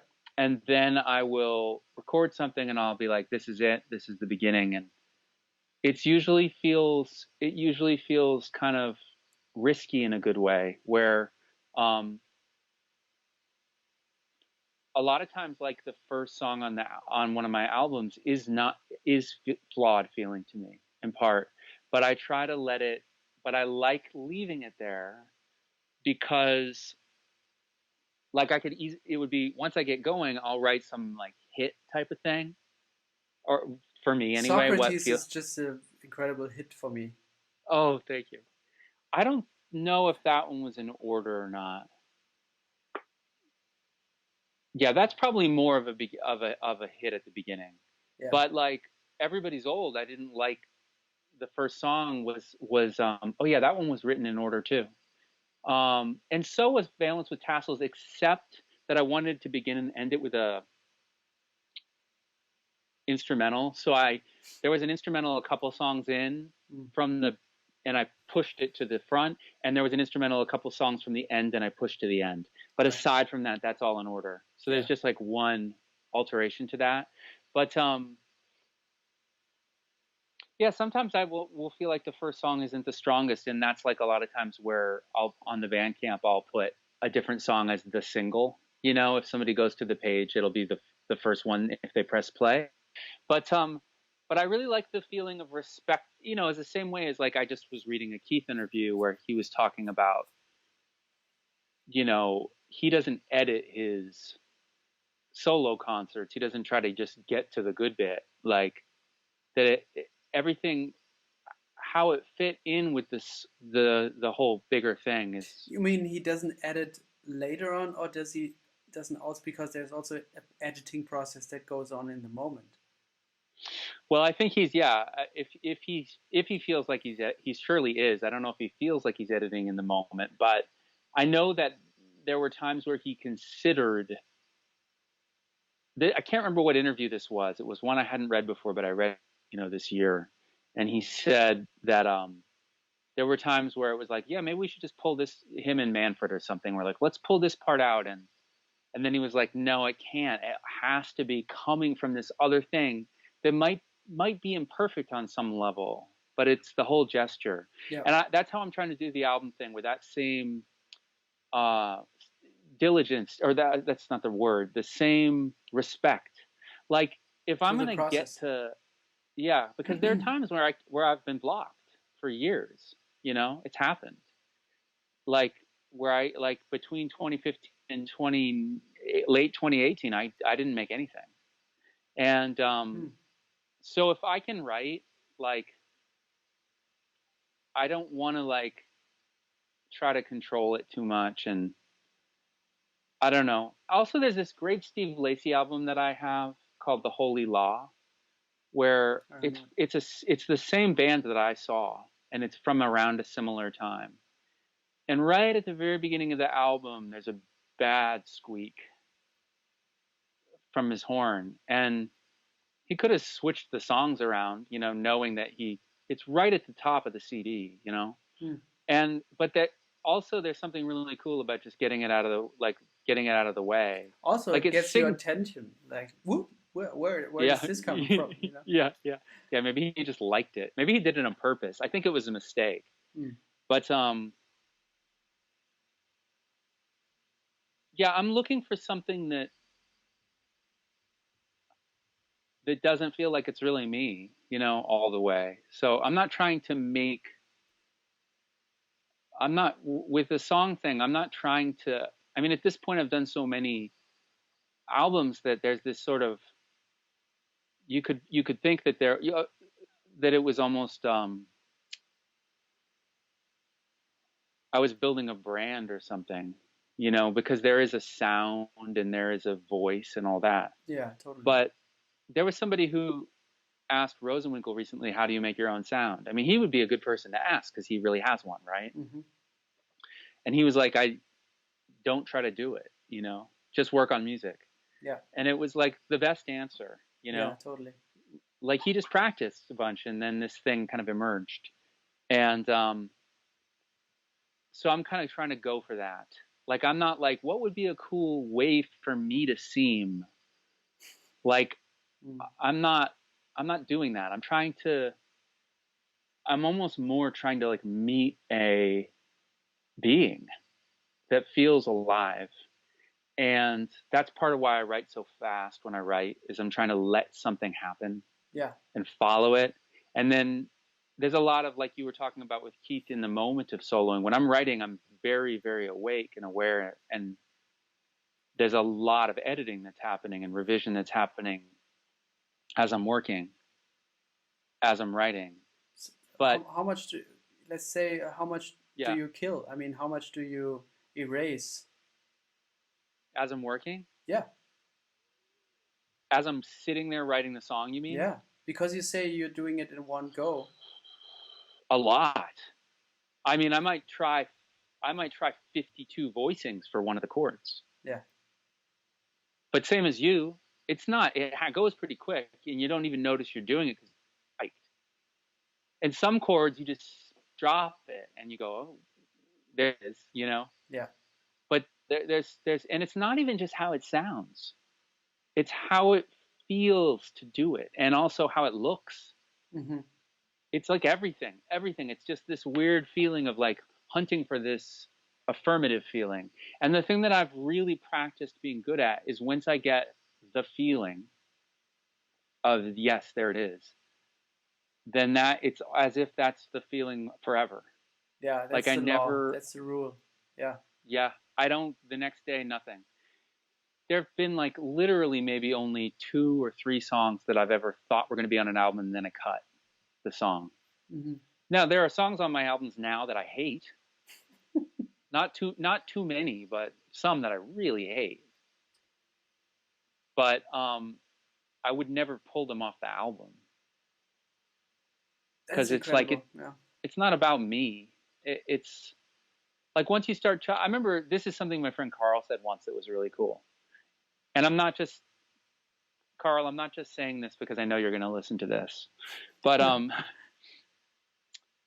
remember once I was like, it was a phase when Carl was into Led Zeppelin. And a phase where I wasn't. You know, we both liked Led Zeppelin on and off. And we'll go through these phases where we're like, I'm never going to listen to that, or it's really amazing seeming. And it was one of the times where Carl was into Led Zeppelin and I was against Led Zeppelin. And I was like saying something about like, I remember 2 times saying something to Carl like this, and he kind of corrected me in a way that was really cool. Where I was like, yeah, but I hate, I hate Robert Plant. I hate the way he's singing. And I wish it was just like he wasn't singing, in this music. Like, I wish it was just, I could just listen to Jimmy Page's like guitar parts or something, or even everybody except Robert Plant. And he was like, you can't, that's like trying to eat just the chocolate chips, picking the chocolate chips off of a cookie. It doesn't work. Or there was another time where I was like, I wish the Grateful Dead just improvised, no songs. Yeah. And he was like, that's absurd. That doesn't, it doesn't exist. Like, that's not. So I sort of apply that same wisdom to my own work, or try to, which is, I'm just lucky that I get to be a musician, even though there's a lot of ways in which it's a curse, of course, but primarily it's just the coolest possible life, right? I mean, that's probably just because it's like what I'm meant to do, but because it's what you're meant to do. And it's like, it's the best. I mean, if we could have seen how we were going to end up as adults when we were kids, we would be fucking psyched. We'd be, oh, you're just gonna do that? Yeah. That seems really fun. Yeah, like it's true. But I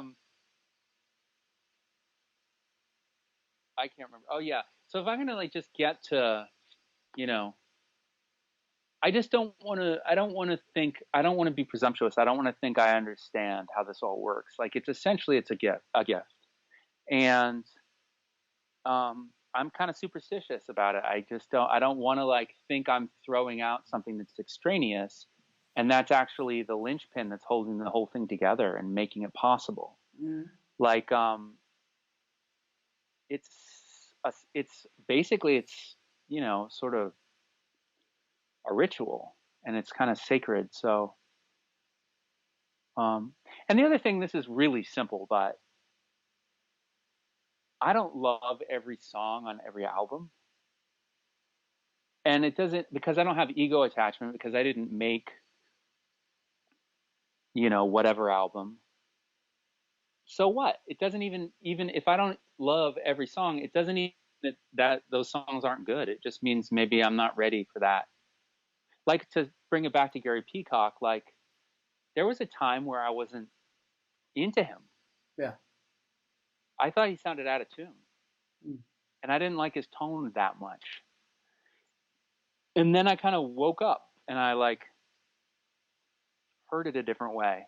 I was able to hear it as incredibly psychedelic. Like, almost like I actually didn't know until just when he died that he had met Timothy Leary and taken acid with him. Did you know about that? I read it in an interview right when he died. Yeah. I read a lot of interviews, so I read that too. Yeah. And that's when he quit music and went to Japan. So maybe, I've actually never taken that drug, and obviously it's a very serious drug. If it makes you quit music, maybe that's not always good. But, but I think I was hearing like the way that band in a way is kind of a hippie band. Like it's kind of like Eastern influenced psychedelic bass playing, in one sense. And I also really like that weird kind of sticky tone he gets too. Is he like, why does this bass sound like that? Is he like freaking using is he like plugged into an amp, or is he mic'd? Well, I don't know. Could be both. Could be both at the same time. It's a little trebly, right? Yeah, sometimes, yeah. Yeah. I don't know. There's nobody who sounds like him. Yeah. Yeah. One thing that I think I do with jazz, or try to do all the time, is when I don't think something is happening. There's a culture of this with jazz, is that it takes time. This stuff is very deep. Yeah. And it takes time to be able to understand it. Not even just to, one image that I sometimes get for jazz is like, it's kind of like riding a bicycle. Like if you get on a bike and start riding it what ends up happening is actually very complex. But when you stay with it, it's like, it feels easy and doable. Yeah. But a lot of times listening to somebody improvise is like, whether I get it or not, is whether I feel like I'm on the bike with them and I'm kind of like at their speed and I'm like, this feels really good.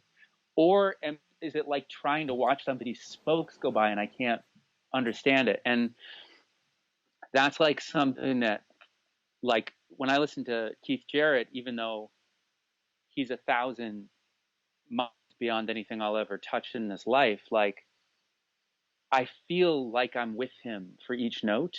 Yeah. And sometimes when Gary is playing, I'm like, I do not fucking understand what's happening right now. It just sounds crazy. Mm-hmm. I'm totally. Then see Keith watching him, and Keith will be like, whoa. He's like, oh. He loves it. Yeah. Yeah. And it's like, Yeah, you get the sense that you're not ready for it yet. That there's some other perspective that you haven't unlocked yet to really appreciate it fully. Yeah, and I think a lot of times that's like, I guess there's maybe possible times in this world where there are people who really are full of shit, but it's a lot of times it's more like on the listener, like, is it your time to lock with this the way that the maker is, and Gary Peacock, it's like somebody that I always knew was that he was heavy, and that I was going to be honest with myself. I didn't fully get it, but I loved the band. But then, I don't know, it was maybe 15 years ago, 20 years ago that I started just being like particularly into him, Yeah. Do you have that album, Changeless? Changeless, is that where they play free? It's not. It's before those free albums they made, but it's just grooves. It's pretty much four long songs that are from live shows, and they're just like, the first one's just on F minor, and then the second one's like a beautiful slow thing that's maybe F minor to D flat, back and forth. But it is, yeah. Does it have a building in a street? No. On the cover? What's this? Changes. That's Changes, and that's the American band. This is the trio here. It's right. Well, but yeah, Changeless is really good, and I just been listening to that since, and it's just grooves, but particularly the second song. Oh man, and it's all three of them are making something together that is unbelievable. Yeah. And Gary it's incredible. What a beautiful. And it's incredible, like how old he was when that band even started. I mean, he was probably my age, wasn't he? I mean, like, he died when he was 85. So, and the band started in, I think, 83. So, you do the math. The only math I can get from that is the number 2. What?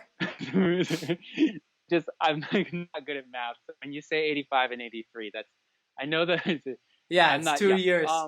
It's not right. So he was 2 years old. Oh my God, he's actually really young. No, they started in 83. I think. Wait a minute. Or 82? So I was, so say in 82, I was. Will this help us in the long run to know how old you were in 82? I think that's a great question. By now, some wise ass will have made a great comment under this video, telling us what to help us with this. Yeah, so let's just wait for this guy.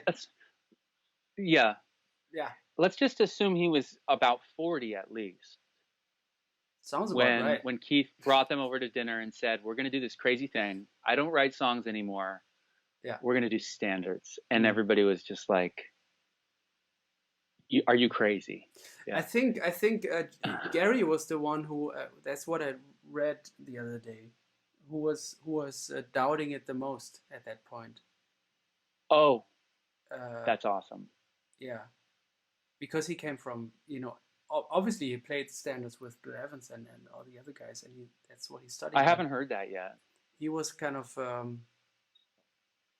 yeah, but as soon as they went into those songs, then for the records, I think, and because I think also that during that time they did the record and they also played a couple of weeks at the Vanguard. Whoa. They noticed like this is something, Yeah. Oh, actually, this is a Isn't good that idea. great that he puts out two records, Standards Volume 1 and Volume 2, and then puts one of his standards on there too, like So Tender, Oh, is that who wrote that? Keith. Oh, wow. I didn't. I actually weirdly don't know those early ones as well. I know they're very good. Yeah. Isn't what is the early one that's live? Is it called Standards Live or Live in Norway? Still live. Still live. Live in Norway. I love that one. They're still live, Okay. and I mean, he put out so many records. It's incredible. And then there's the one at the Deer Head Inn where Jack couldn't make it, or wasn't. Yes. Didn't feel like playing. I don't know. And then he asked Paul Motion to. It's Paul. Yeah. That's one of my favorites. And the song, that's like one of those songs that I've literally. It's like kind of like an uncool standard to say you play, at least for guitar players. But that's a song that I've literally Sola played every day. Yeah, every day for I think 25 years. I mean, just those dropping cadences, it's just studying cadence, really. Just dropping down. Yeah. Yeah, the Deer Head Inn. Yeah, Paul Motion is a big deal to me. And it was a lot of his own albums and just so many things about him and his way of playing and his way of writing. Oh yeah, he's incredible. Yeah, I'm just so yeah. You know what album I really like by him is a late one with Jason Moran. Oh yeah, and Chris Potter. I love that tune. Yeah, Lost in a Dream. It is so good. Yes. I used to listen to that maybe when it came out. I want to say it was in 2011 or something. Maybe he died in 2011. So it was probably in 2009 or 10. Yeah. It's a late one.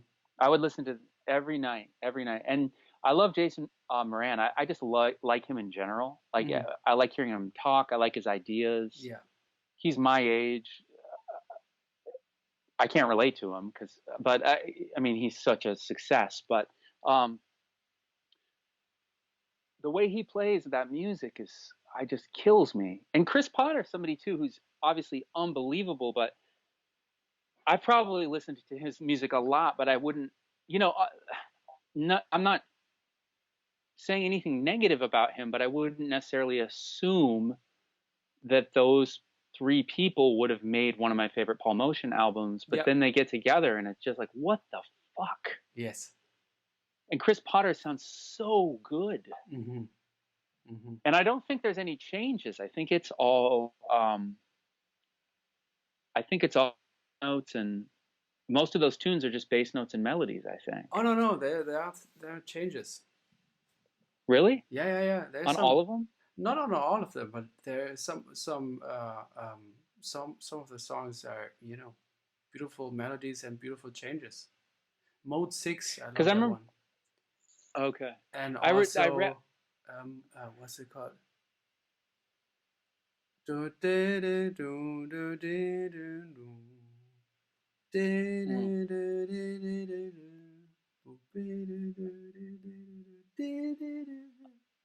think I messed up the last one.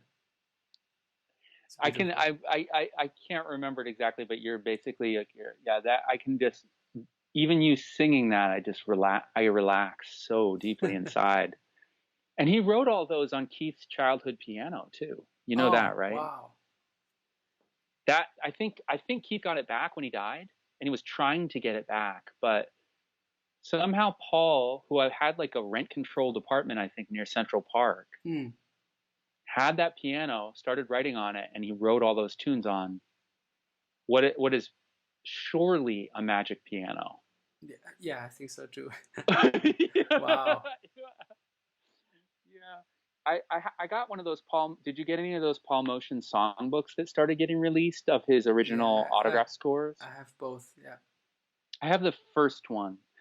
I haven't played out of it as much as I expected I would. I don't. I think he's one of those cases where the idea of his approach has already given me so much. Yeah.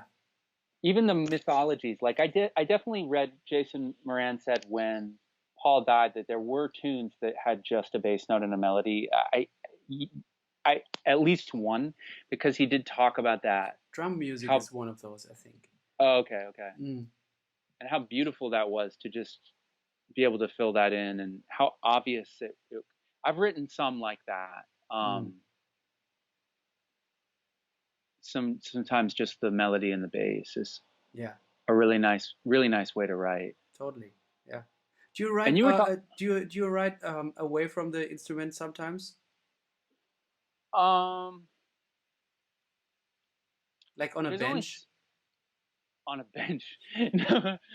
No, not much. I have sometimes there's only so much I can do. I mean, I have a decent ear. Like I can write a melody without um a, maybe I'll get a pitch reference like with a tuning fork, Yeah. and then I can just, oh, okay, I'm in this key, and I have a decent ear for that. I can hear sometimes like broadly what I'm hearing harmonically.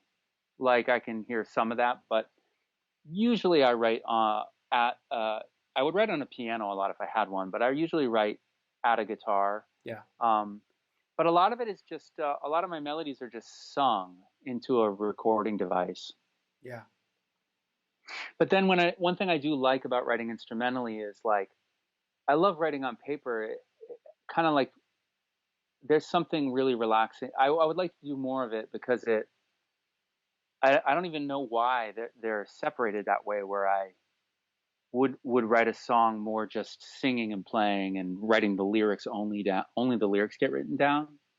Mm. But then if I write a tune, you know, I'm I'm writing a lead sheet or whatever. There were a few years where I was like, I heard you talking about this with, was it Chris Davis you were talking about this with recently? About whether to use fully notated voicings or chord symbols. Well, it's a topic that comes up Yeah, yeah, sometimes. So might have been yeah, yeah, Chris. I'm not sure. Sometimes yeah, these conversations also they yeah, move together. yeah, So I'm not sure sometimes yeah. what I talk to people about. That's something I've been really interested into, like kind of like a lot of jazz people. That's like an interesting subject for me. Like, and I've kind of gone both ways with it Yeah, me too. because I do think voicing is really, really. Sometimes it's the voicing. It's not what you could name that voicing. But Yeah, that said, like that said, sometimes when I'm really just writing a lead sheet, I just know that it's a C7, and then maybe the melody has some notes that are not in the chord, and I really don't want to decide what the voicing is. Like it's not like, yes, this voicing is very important. It's more like it really is a more blurry picture, mm. and it will come into focus when I go in the studio and I want to voice. I know, well, I'm going to play it on this. I want to make a part that's two things, counterpoint. So I actually really, I'm kind of like, I've kind of come back around to being really into chord symbols right now Yeah, as a way to make the initial writing quicker, and then to give myself more fun stuff to do when I'm recording, because all the arrangement is done while I'm actually tracking, you know. So I also have to say that hypothetically, like in the future, I would love to just play jazz with people, maybe. I don't know. Like Mhm. it, in my fantasy, I'm not touring. It's like I'm playing at some place that's near my house or something, and playing every. I've always thought it'd be fun to like play every night with the same band or Oh yeah, something, you know. And then if somebody wants to see it, they have to come to see it, you yeah. know. But That's a nice yeah, thought. I'm not like decided that I'm, that I know where I'm going or something, or Hmm. I definitely, that's something that has, I do not play jazz with people, but I used to. Yeah. Do Yeah. you miss it sometimes? Yeah, I do. And I honestly don't even really know what it's like to have that mature, because that's myself that never left the student times. So I don't think I really have hangups about it, but there have been but there have been times in the past where it's like, some part of me is like, would I have been able to do that? Or is there something that kept me from, obviously there was something that kept me from doing it because I had this other thing I had to do. But there's some part of me that's like, when I watch a video of the the Keith Jarrett, trio or something, and Jack DeJohnette is like trading fours, I'm like, wow, I'm really glad I'm not trying to be a real jazz guy, because I would never be able to follow anybody's fours on the drum. It's like, it's like there's this element of the art that really is about skill, and um, although I have strengths, like surely I have weaknesses too, and like they might be really bad weaknesses. I never really got tested as a jazz musician. Like I never took that You far never enough. got the jazz test? No. Or I never learned that it didn't You were exist. just tested for jazz and you're negative. You know what I mean? Yeah. Or maybe that's the thing, is that I still believe in the jazz test. Yeah. Like I still think it exists. Yeah. Yeah. It would be some weird doctor that you have to go Oh, to get yeah. your jazz Or just tested. or just some very, very mean, very non-communicative men. Yeah. I don't know. I mean, I don't think I have anything to prove around it. I mean, I know that, and that, I also know, like, but there were years where there was a part of me that would have, it would have been interesting to know, could I have done that if Hmm. I, like, what circles would I be in? Yeah. Would I be thought of as good? Would I be thought of as sort of bad? I just don't know. Yeah. I just Do don't you know. sometimes miss input by other people for your music? No. No. No, I'm very, I mean, I'm sure you couldn't work the way you work with other people, yeah, I couldn't. And I'm and that's that's one why thing your that, music is how it is also. yeah, I don't. Now in the case with Blake, that's like I'm collaborating, but it's like this cool kind of collaboration where I get to make all the decisions that I want to make up front, and then, but I'm very bad at being collaborative further on in the process. Yeah. Like when I was in this band, the Happy Birthday band, it really bothered me to have somebody suggest that maybe the bass note that I had just chosen was too strange. Yeah. It made me very angry. Yeah. And these are people that I respect too, but it Yeah. didn't matter. Um, so constitutionally, like, I really like, um, I'm more like just constitutionally, this is something I've said before, but more like a writer Mm. or a painter or something. I really like, um, making every single decision without having to sell any of those decisions to somebody else who's, so. But I think in the moment, I mean, if there was if I was playing, I mean, jazz is cool. Like, I mean, there's a lot of different kinds of it, right? Obviously, but a lot of it you don't.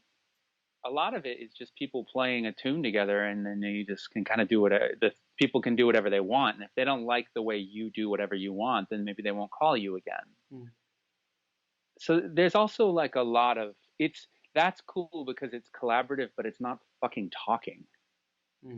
That's what I mean. Actually playing. I mean, I've actually playing with people in real time and just hearing what they contribute can be amazing, and I think is very, very different from trying to decide like how to build a rock song together or something.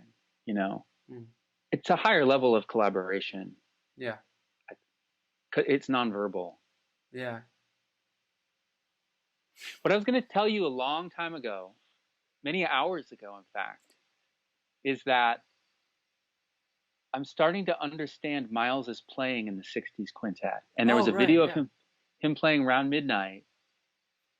And I think it's because I'm starting to get more aligned with the wind instrument thing because of this Vanova trip I'm on. And I heard him playing this very abstract, long beginning to Round Midnight where it sort of at first sounds like he's kind of just doing like I don't know what a cadenza at the beginning of something is, but it actually ended up being the entire head and his entire solo that he was playing. I just didn't, it sort of sounded more like an intro. And it was really good. And I felt that feeling of following it and getting it. Yeah. Let me ask you something about Miles. Do you think it's going to be the case that in 50 years, all of his music, all of the electric music, is considered perfect by the jazz testers? Everybody is going to because the consensus there is a consensus around Miles. Yeah. That is traveling through his work chronologically. Yeah. And accepting more and more of it, right? It's true, yeah. I think so, yeah. I think there will always be people who are drawn more to certain aspects of his sound or development. But I think certain music needs its time to grow into to what people can appreciate without having the trends of an era or the time ingrained in their heads. You know, I think when Wayne Shorter's High Life came out, it was kind of people were like, "This is a disaster," or "This is kind of," you know. That is such a killing album, and this is such a killing album. You know, this. I mean, and I mean, we were just talking about it. We saw examples of it in ourselves where we knew something was good, but we weren't ready for it, you know. And I think that will be the case, you know, also with Miles, you know. And I have certain records that I need to, you know, that I sincerely want to get back to appreciate them more.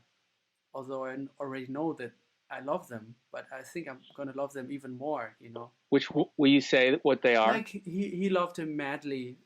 Is something that no, that's the track, but it's on Get Up With It, and I think you know, I gotta listen to that again. You know, and or Agatha or something, you know, that appeared right before I have that. Yeah, right before he stopped playing, is something that I need to get into more.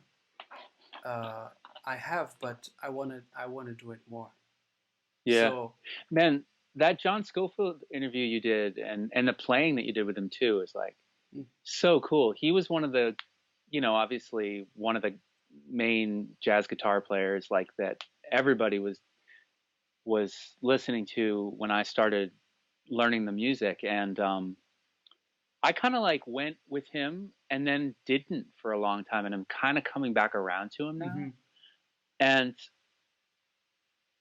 also just in terms of like listening to him talk and stuff, like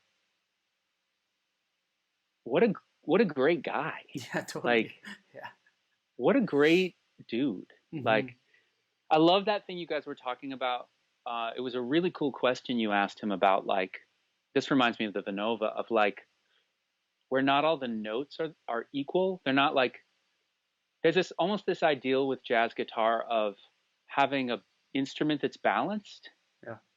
And it's kind of a guitar denialism in a way where, and I really like some of the people that exemplify that aesthetic actually, like where everything is kind of rounded out into the same, Like the same kinds of, yeah, these sort of like almost pellets, Yeah. like these sort of like little pellets of jazz or whatever.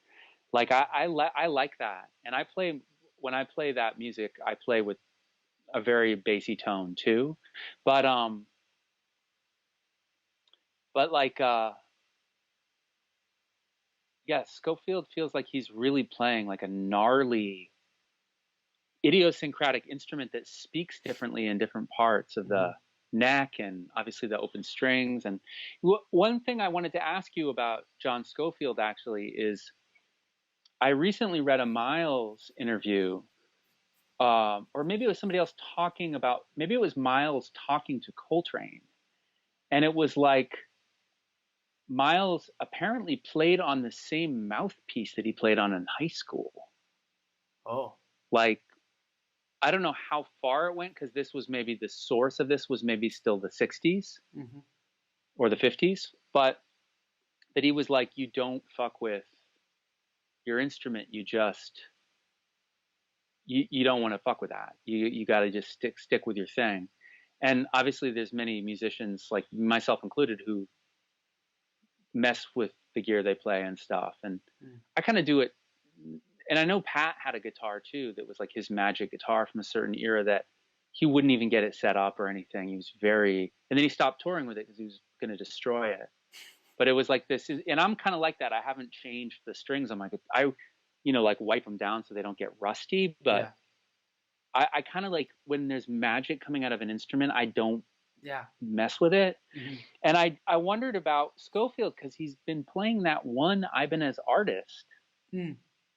Which he maybe has more than one of them, but it seems like of all the guitar players, he's almost the most consistent in terms of gear. And I wonder if he got that from Miles. Whoa, I haven't talked to him about that, but I saw him play a Stratocaster in 1 year before we were playing, 2013. Yeah, I saw him play that. So, and that sounded different. I bet. And it was like, I kind of like it, but Yeah. it's not what I was coming to hear or what I was suspecting to hear, expecting to hear. But it was a nice change. But also I was happy to hear him on the other instrument again, Yeah. Actually, my first jazz guitar when I was in college was that same one he plays. It was an Ibanez artist from that time and everything. And I didn't even know. I had just kind of had to pick something, and my parents helped me buy something because I only had like an imitation Stratocaster, and I had to get like a real jazz instrument. And I ended up with an Ibanez artist from the 70s, and then I remember looking in the CD of like Grace Under Pressure or something, and seeing. I was like, oh my god, I have the same. It was like, for some reason, it was a big deal to me. I was like, I have the same guitar as a real guitar player. And because I just didn't know, and you couldn't look anything up like that. And stupidly, I sold that instrument at the end of the 90s before I moved to Texas. I wish I had it. I really wish I still had that guitar. Yeah. It was hard to play, and it was very heavy. It was very hard on the shoulder. But well, I just remember how it looks in his fingers, with the fingers on the fingerboard, and how it, in his hand it just looks so at the right place, and so also effortlessly how he plays it. I mean, his body is moving, he's into it and making the jazz faces. But his fingers, it looks so seamlessly how he moves them on the fingerboard. It's nice to look at, I think. Yeah, he's great. I love that part where you're like, he's like acting like he hasn't got enough bebop in his playing or something. But he didn't seem like he was faking it. I think he really, and so there's some way in which that's true to him. But he's pretty amazing. I really like that album with Joe Lovano and Bill Stewart. What We Do? Yeah, Yeah, that's a great one. very beautiful. You played one of those tunes with him. Yeah, Imaginary Time we played, and Yeah. Pretty Out is also on that record. We also played that one. Oh yeah. Yeah. Yeah. That's really cool. And Easy to You, we also played that when we were on tour. We played that. Cool. Easy for You. Easy for You. Yeah. Did he end up doing those solo guitar shows? Like, yeah, he did. I would like to. I want to hear that because that's like kind of my zone. Yeah. I was going to ask you another thing about writing, and I think maybe you have already answered it. But in terms of you're writing it in one go, and you're kind of figuring out in the process of that couple of hours. With some of the songs, it seems to me when I listen to it, because maybe the question is structurally how you figure it out. Maybe you sometimes find out that the thing you came up with last is actually the beginning or whatever. Yeah. With some of the songs, it seems to me like you don't give away the tonal center of the piece until the middle of the song or something. You know what I mean? Yeah. Sometimes Sure. I was like, oh, that's where we at. Oh, I'm glad we get to talk about that. Well, first of all, I always work out the forms when I'm writing also. So that's always something that I make sure of, knowing what I'm gonna, that's something that I definitely finish while I'm in that initial thing. I think I almost always kind of do the same thing that I do more broadly with the album, which is that I think I just keep it I make it up in the order you hear it in, I think. I don't think I ever rearrange stuff. That tonal center question is particularly interesting, though, because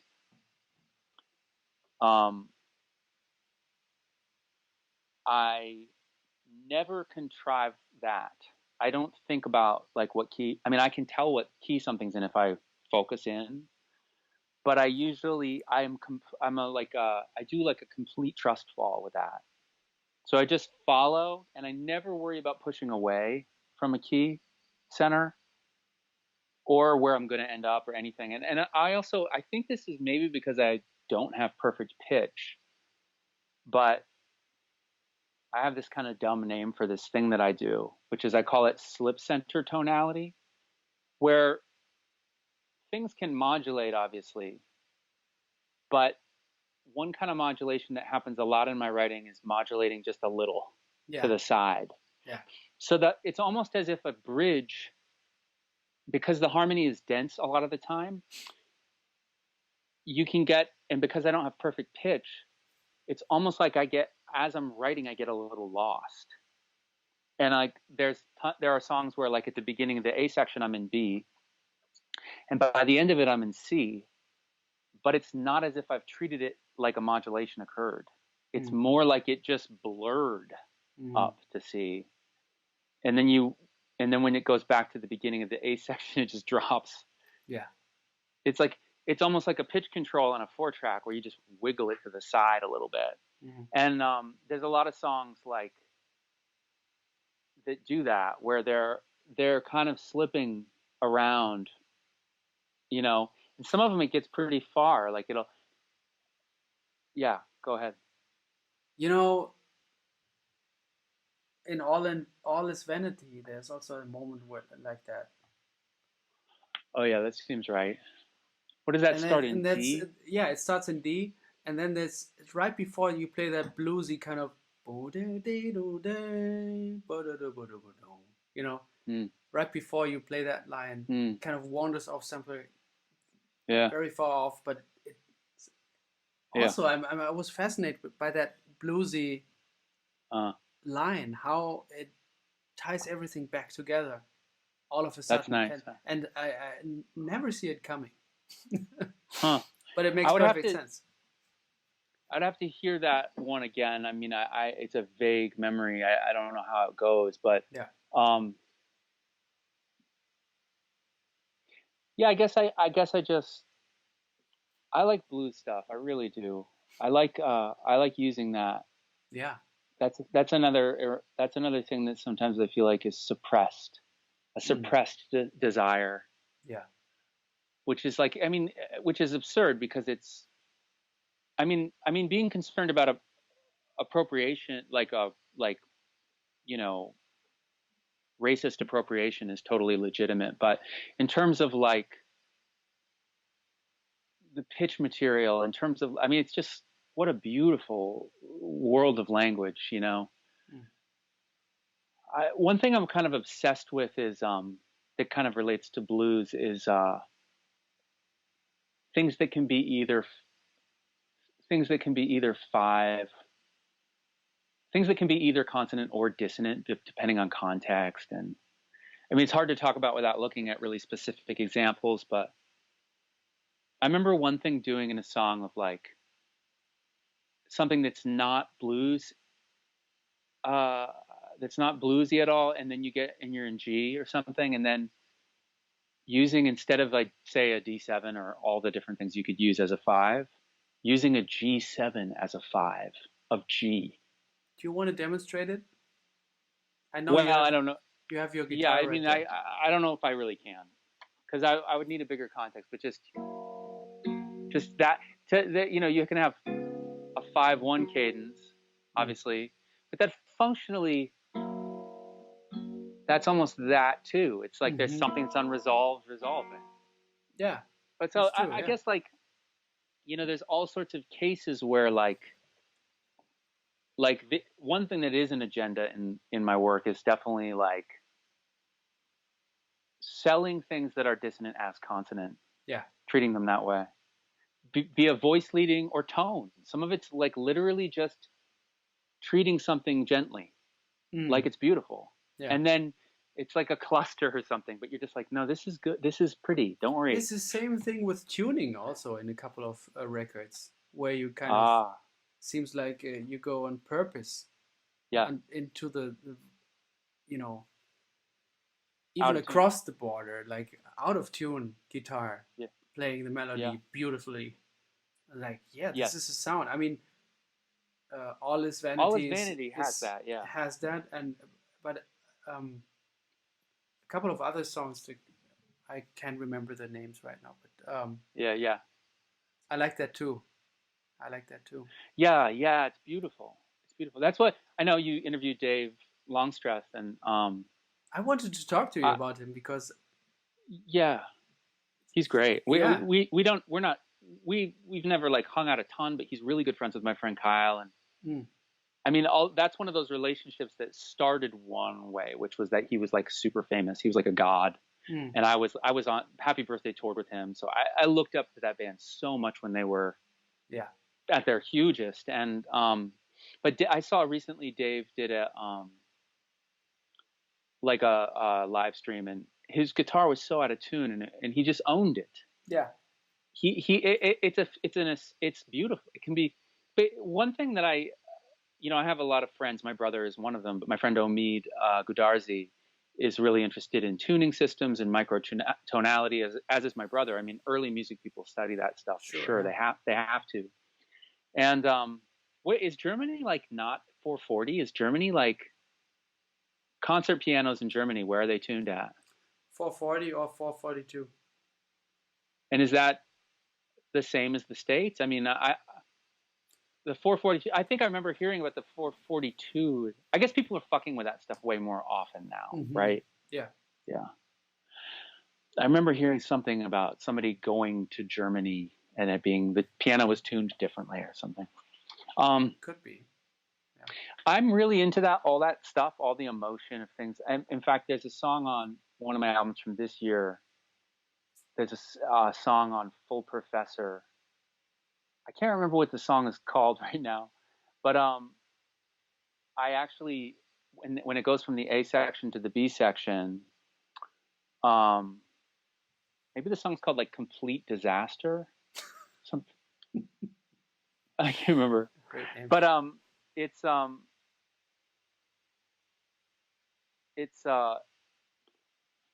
the B section is a quarter tone flat.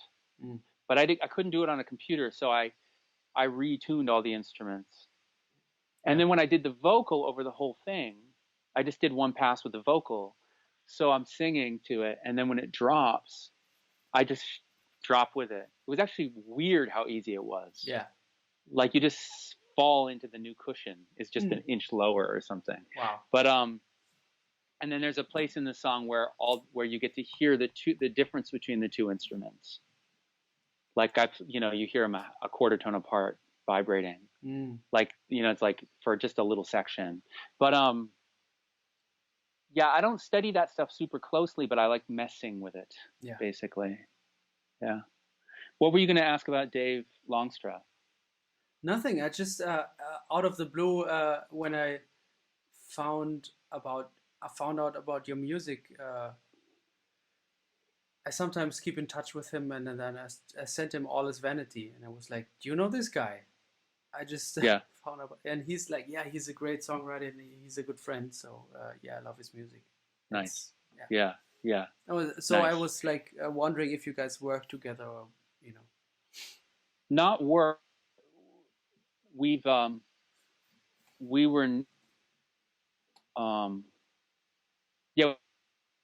there's another guy who used to be in Dirty Projectors named Nat Baldwin, who the bassist he's from near where I'm from. And then he kind of I think it was initially through him that my band got to tour opening for them during the Bit of Orca tour. And then it ended up that Kyle lived literally across the street from Dave in LA, and when Kyle moved out there in 2011. So it's like, it's one of these things where the original circles the way that we related initially was very asymmetrical. And then as the years have passed on, it's like we're kind of more like peers now, but I still can't really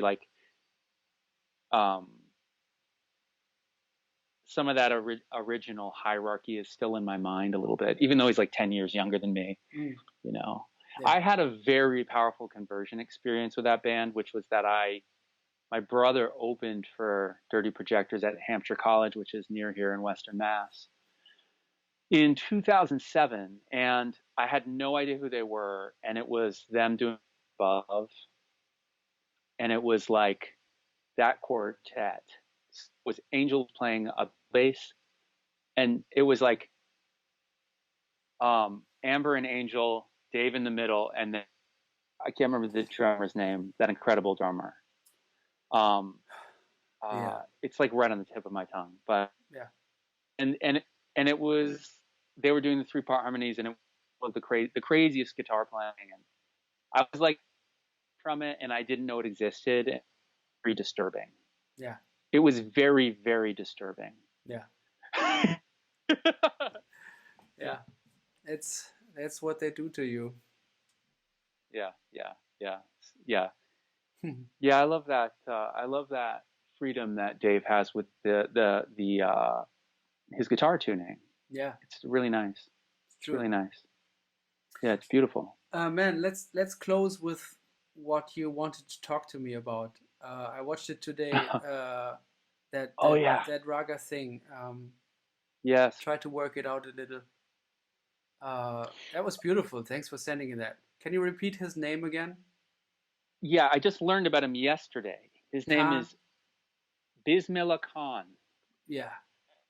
And my brother already knows all about him, and I just found out. And I heard about him because I was listening to a Ram Dass podcast, and he mentioned him as like an incredibly deep musician. And I just listened, and I was like, oh my God, he's playing a weird horn, which is right up my alley right now. And basically what happened for me in that was that I'm obsessed with the all interval tetrachords, which are, you know what those are. They're, tetrachords where there's one of every interval, so they're perfectly balanced, And I've been studying them really intensely since 2012. And do you want to demonstrate quickly? So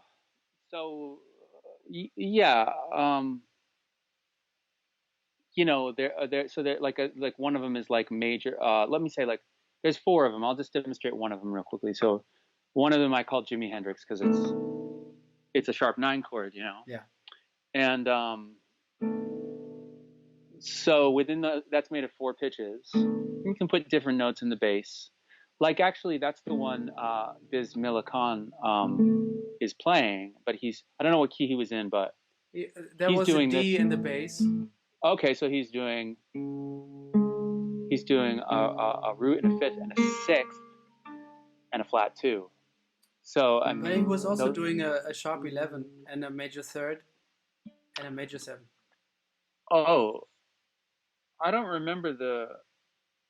So I what? remember the 6 and the 7, but I don't. Maybe we were hearing it differently. Because there's this section that I was really focused on was like something like, you know, and then Yeah. maybe like something like that. Yeah. Yeah. It's But basically all the notes from A flat minor pentatonic over D pedal. But coming from D, it's like D, E flat, G flat, A flat, yeah. and then B natural and C sharp and D. Yeah.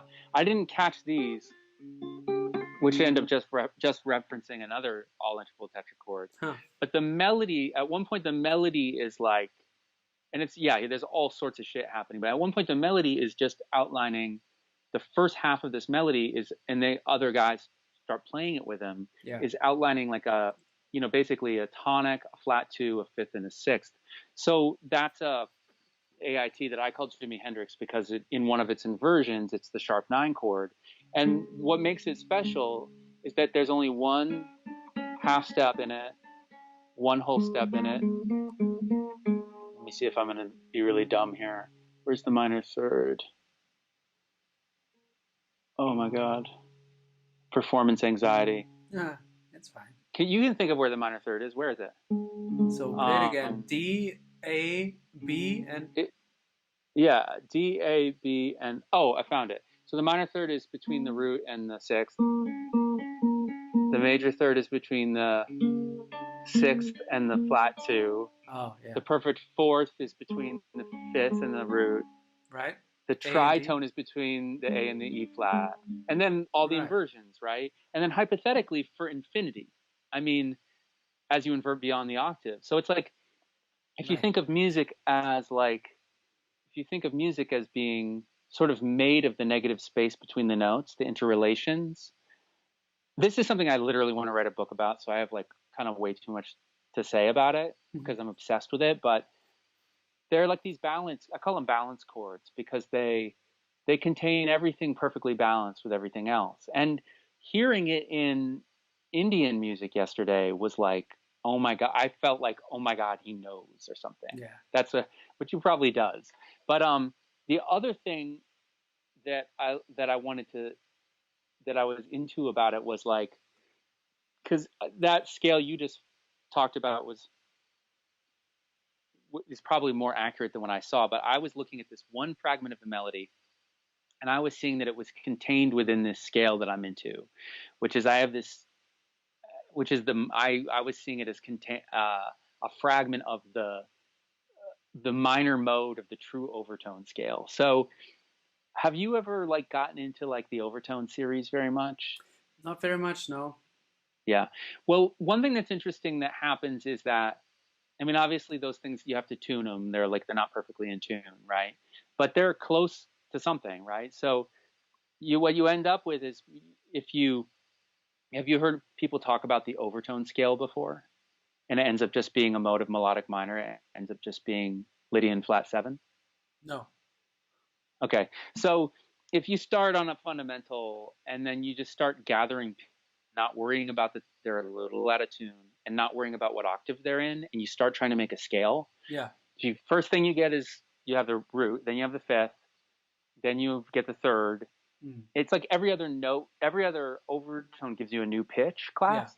Yeah. And what eventually happens when you get to the 13th partial is you get the 7th note. And you don't have to stop at 7, but it's a cool place to stop because 7-note scales are whatever, kind of normal. There's all these little things you have to do, like where you're like, oh, I'm just going to scoot this over here a little bit. Yeah. But one thing that's really interesting about the 13th partial is that there are many, many sources that talk about it as if it's a sixth, including like my Harvard Dictionary of Music. But it's not. It's a flat sixth. It's closer to flat sixth than it is to sixth. And I have not yet been able to talk to anybody about why there's this like history around this. So it is true that that overtone is actually sharp while a lot of the other ones are flat. So maybe they're just like, well, we want to push it the direction we push the other ones because it seems nice and tidy or something. But the reality is that if you take the first 7 pitch classes of the overtone series and equal temperate or whatever, you actually don't get a Lydian flat 7. You don't get. You get a scale that has a cluster in it. You get 1, 2, 3, sharp 4, 5, flat 6. You get this scale. And I call that the true overtone scale. And there's all this weird stuff I could say about it. Like I had this set of synchronicities where Schoenberg was talking about the 13th partial in a piece called The Problems of Harmony, and he had it as a flat. There's this weird discrepancy note that some people say is a 6, but it's closer to flat 6. And if you treat it as flat 6, you get this cool scale that has a cluster in it. There's a place on that album, what's it called, that has all his vanity and stuff, that there you hear that scale. It's Play like, sharp to me. Yeah. On Turnstile at the very end of the song, there's a true overtone scale. That's what around when I got into it. So the true overtone scale has all these freaking crazy qualities. Well, obviously it's just a whole tone scale with a spike thrown in the middle, like a fifth, right? So at first, right. So C, D, E, F sharp, G, A flat, A flat, and then B flat, C. Yeah. So it's just a whole tone with a stabilizer. Yeah. And so if you're a music person and you see that, you might be like, it's just a whole tone scale. Like they're kind of cool, but then if you really start looking at it, it's like, first of all, there's one of each of the all interval tetrachords in it. So it itself, so that's interesting. It's not the only scale that has that property, but there's only one major triad in it, and there's only one minor triad in it. And so the major mode, which is built off like the C in our example, right, has, this is a good long Strethian guitar right now. It's very fucked up, right? That has that. But if you go to the fifth, you get the minor mode. So there's only one major mode and one minor mode. And the minor mode is 1, flat 2, flat 3, 4, 5, 6, 7, 1. Yeah. And that's what I was hearing in that music. I was hearing like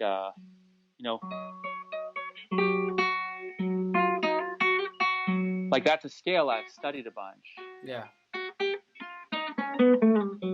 So I was just like having this weird like spiritual experience hearing that music because I recognized the AIT just because I've spent so much time. I wasn't trying to think analytically. Sure. I was just listening to music and I was like, this guy's incredible. And then I was like, oh my God, that's an olive. It was just like, and then I was like, those other notes work with how this AIT sits in the true overtone thing. And so anyway, that's just like some nerd stuff that I just like love and am really into. Yeah. Check out that scale. I think you'll be surprised. There's all these places you can use it, but it's pretty much like, I don't think jazz people have really used it yet. I might be wrong. It seems like it could be also like a bebop, sort of bebop scale, but from another. If you don't see it from C, you know what I mean? If you would see it from another. There's a really beautiful mode of it, which is the second mode, which is like, I'm kind of leaving behind the bebop idea for 1 second, which is like, it's like 1, 2, 3, 4, sharp 4, flat 6, flat 7, 1. And it's just like, that's nice. It has do do do da, and then it's just like, what? But I've been studying the bebop scale for the first time, the one with the flat six, Yeah. and like on my Vinova, working on that, Yeah. and then doing the minor mode of it, which is on. I think of the minor mode of that as having both sevenths. Does that seem right to you? So it'd be like C. The major mode would be C, D, E, F, G, G, or So yeah, C, D, E, F, G, G sharp, A, yeah, B, C, and the minor yeah, would be and C, D, E flat, F, G, G sharp, or A flat, A, B, C. I think of the minor mode differently, although that's cool. That's a cool way to do it. I think of it as going to A, like a relative minor.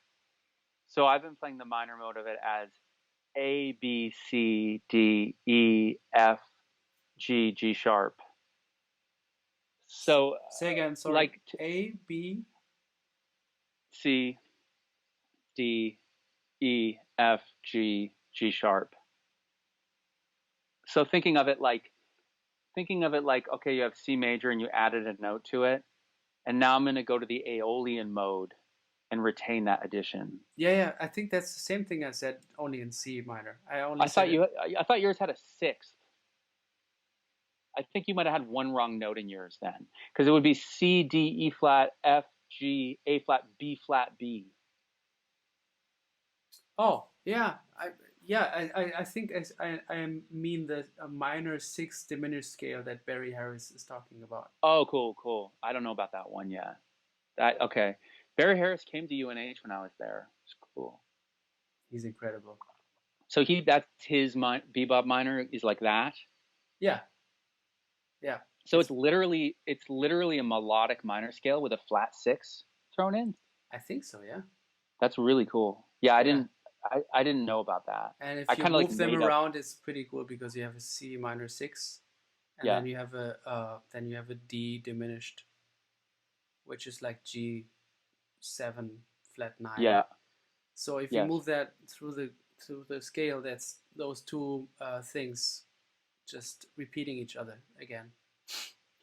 Yeah, I kind of half follow you. I feel like I know there's all this diminished stuff in there, and I know that's Harris's like thing, but I haven't. I'm just beginning to look at that stuff.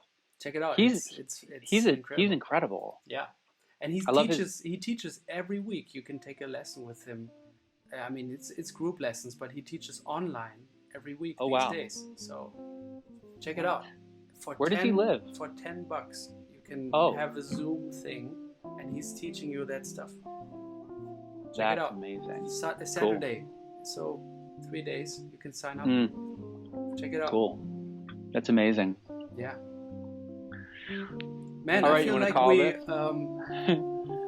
we could talk for another 4 hours or something. Yeah. We wouldn't run out of topics, but it has been such a pleasure to talk to you and to get to know you a little bit. Amazing. Thank you so much. Wow. Yeah, it's been really great. Yeah. Thank you so much. Hey, thank you, man. Thanks for all the inspiration and the great music. Yeah. It's really late for you, right? It's very late. Yes. All right. Yeah. All right, go to sleep. Yeah. Talk soon, huh? Thank you. Peace. Bye-bye.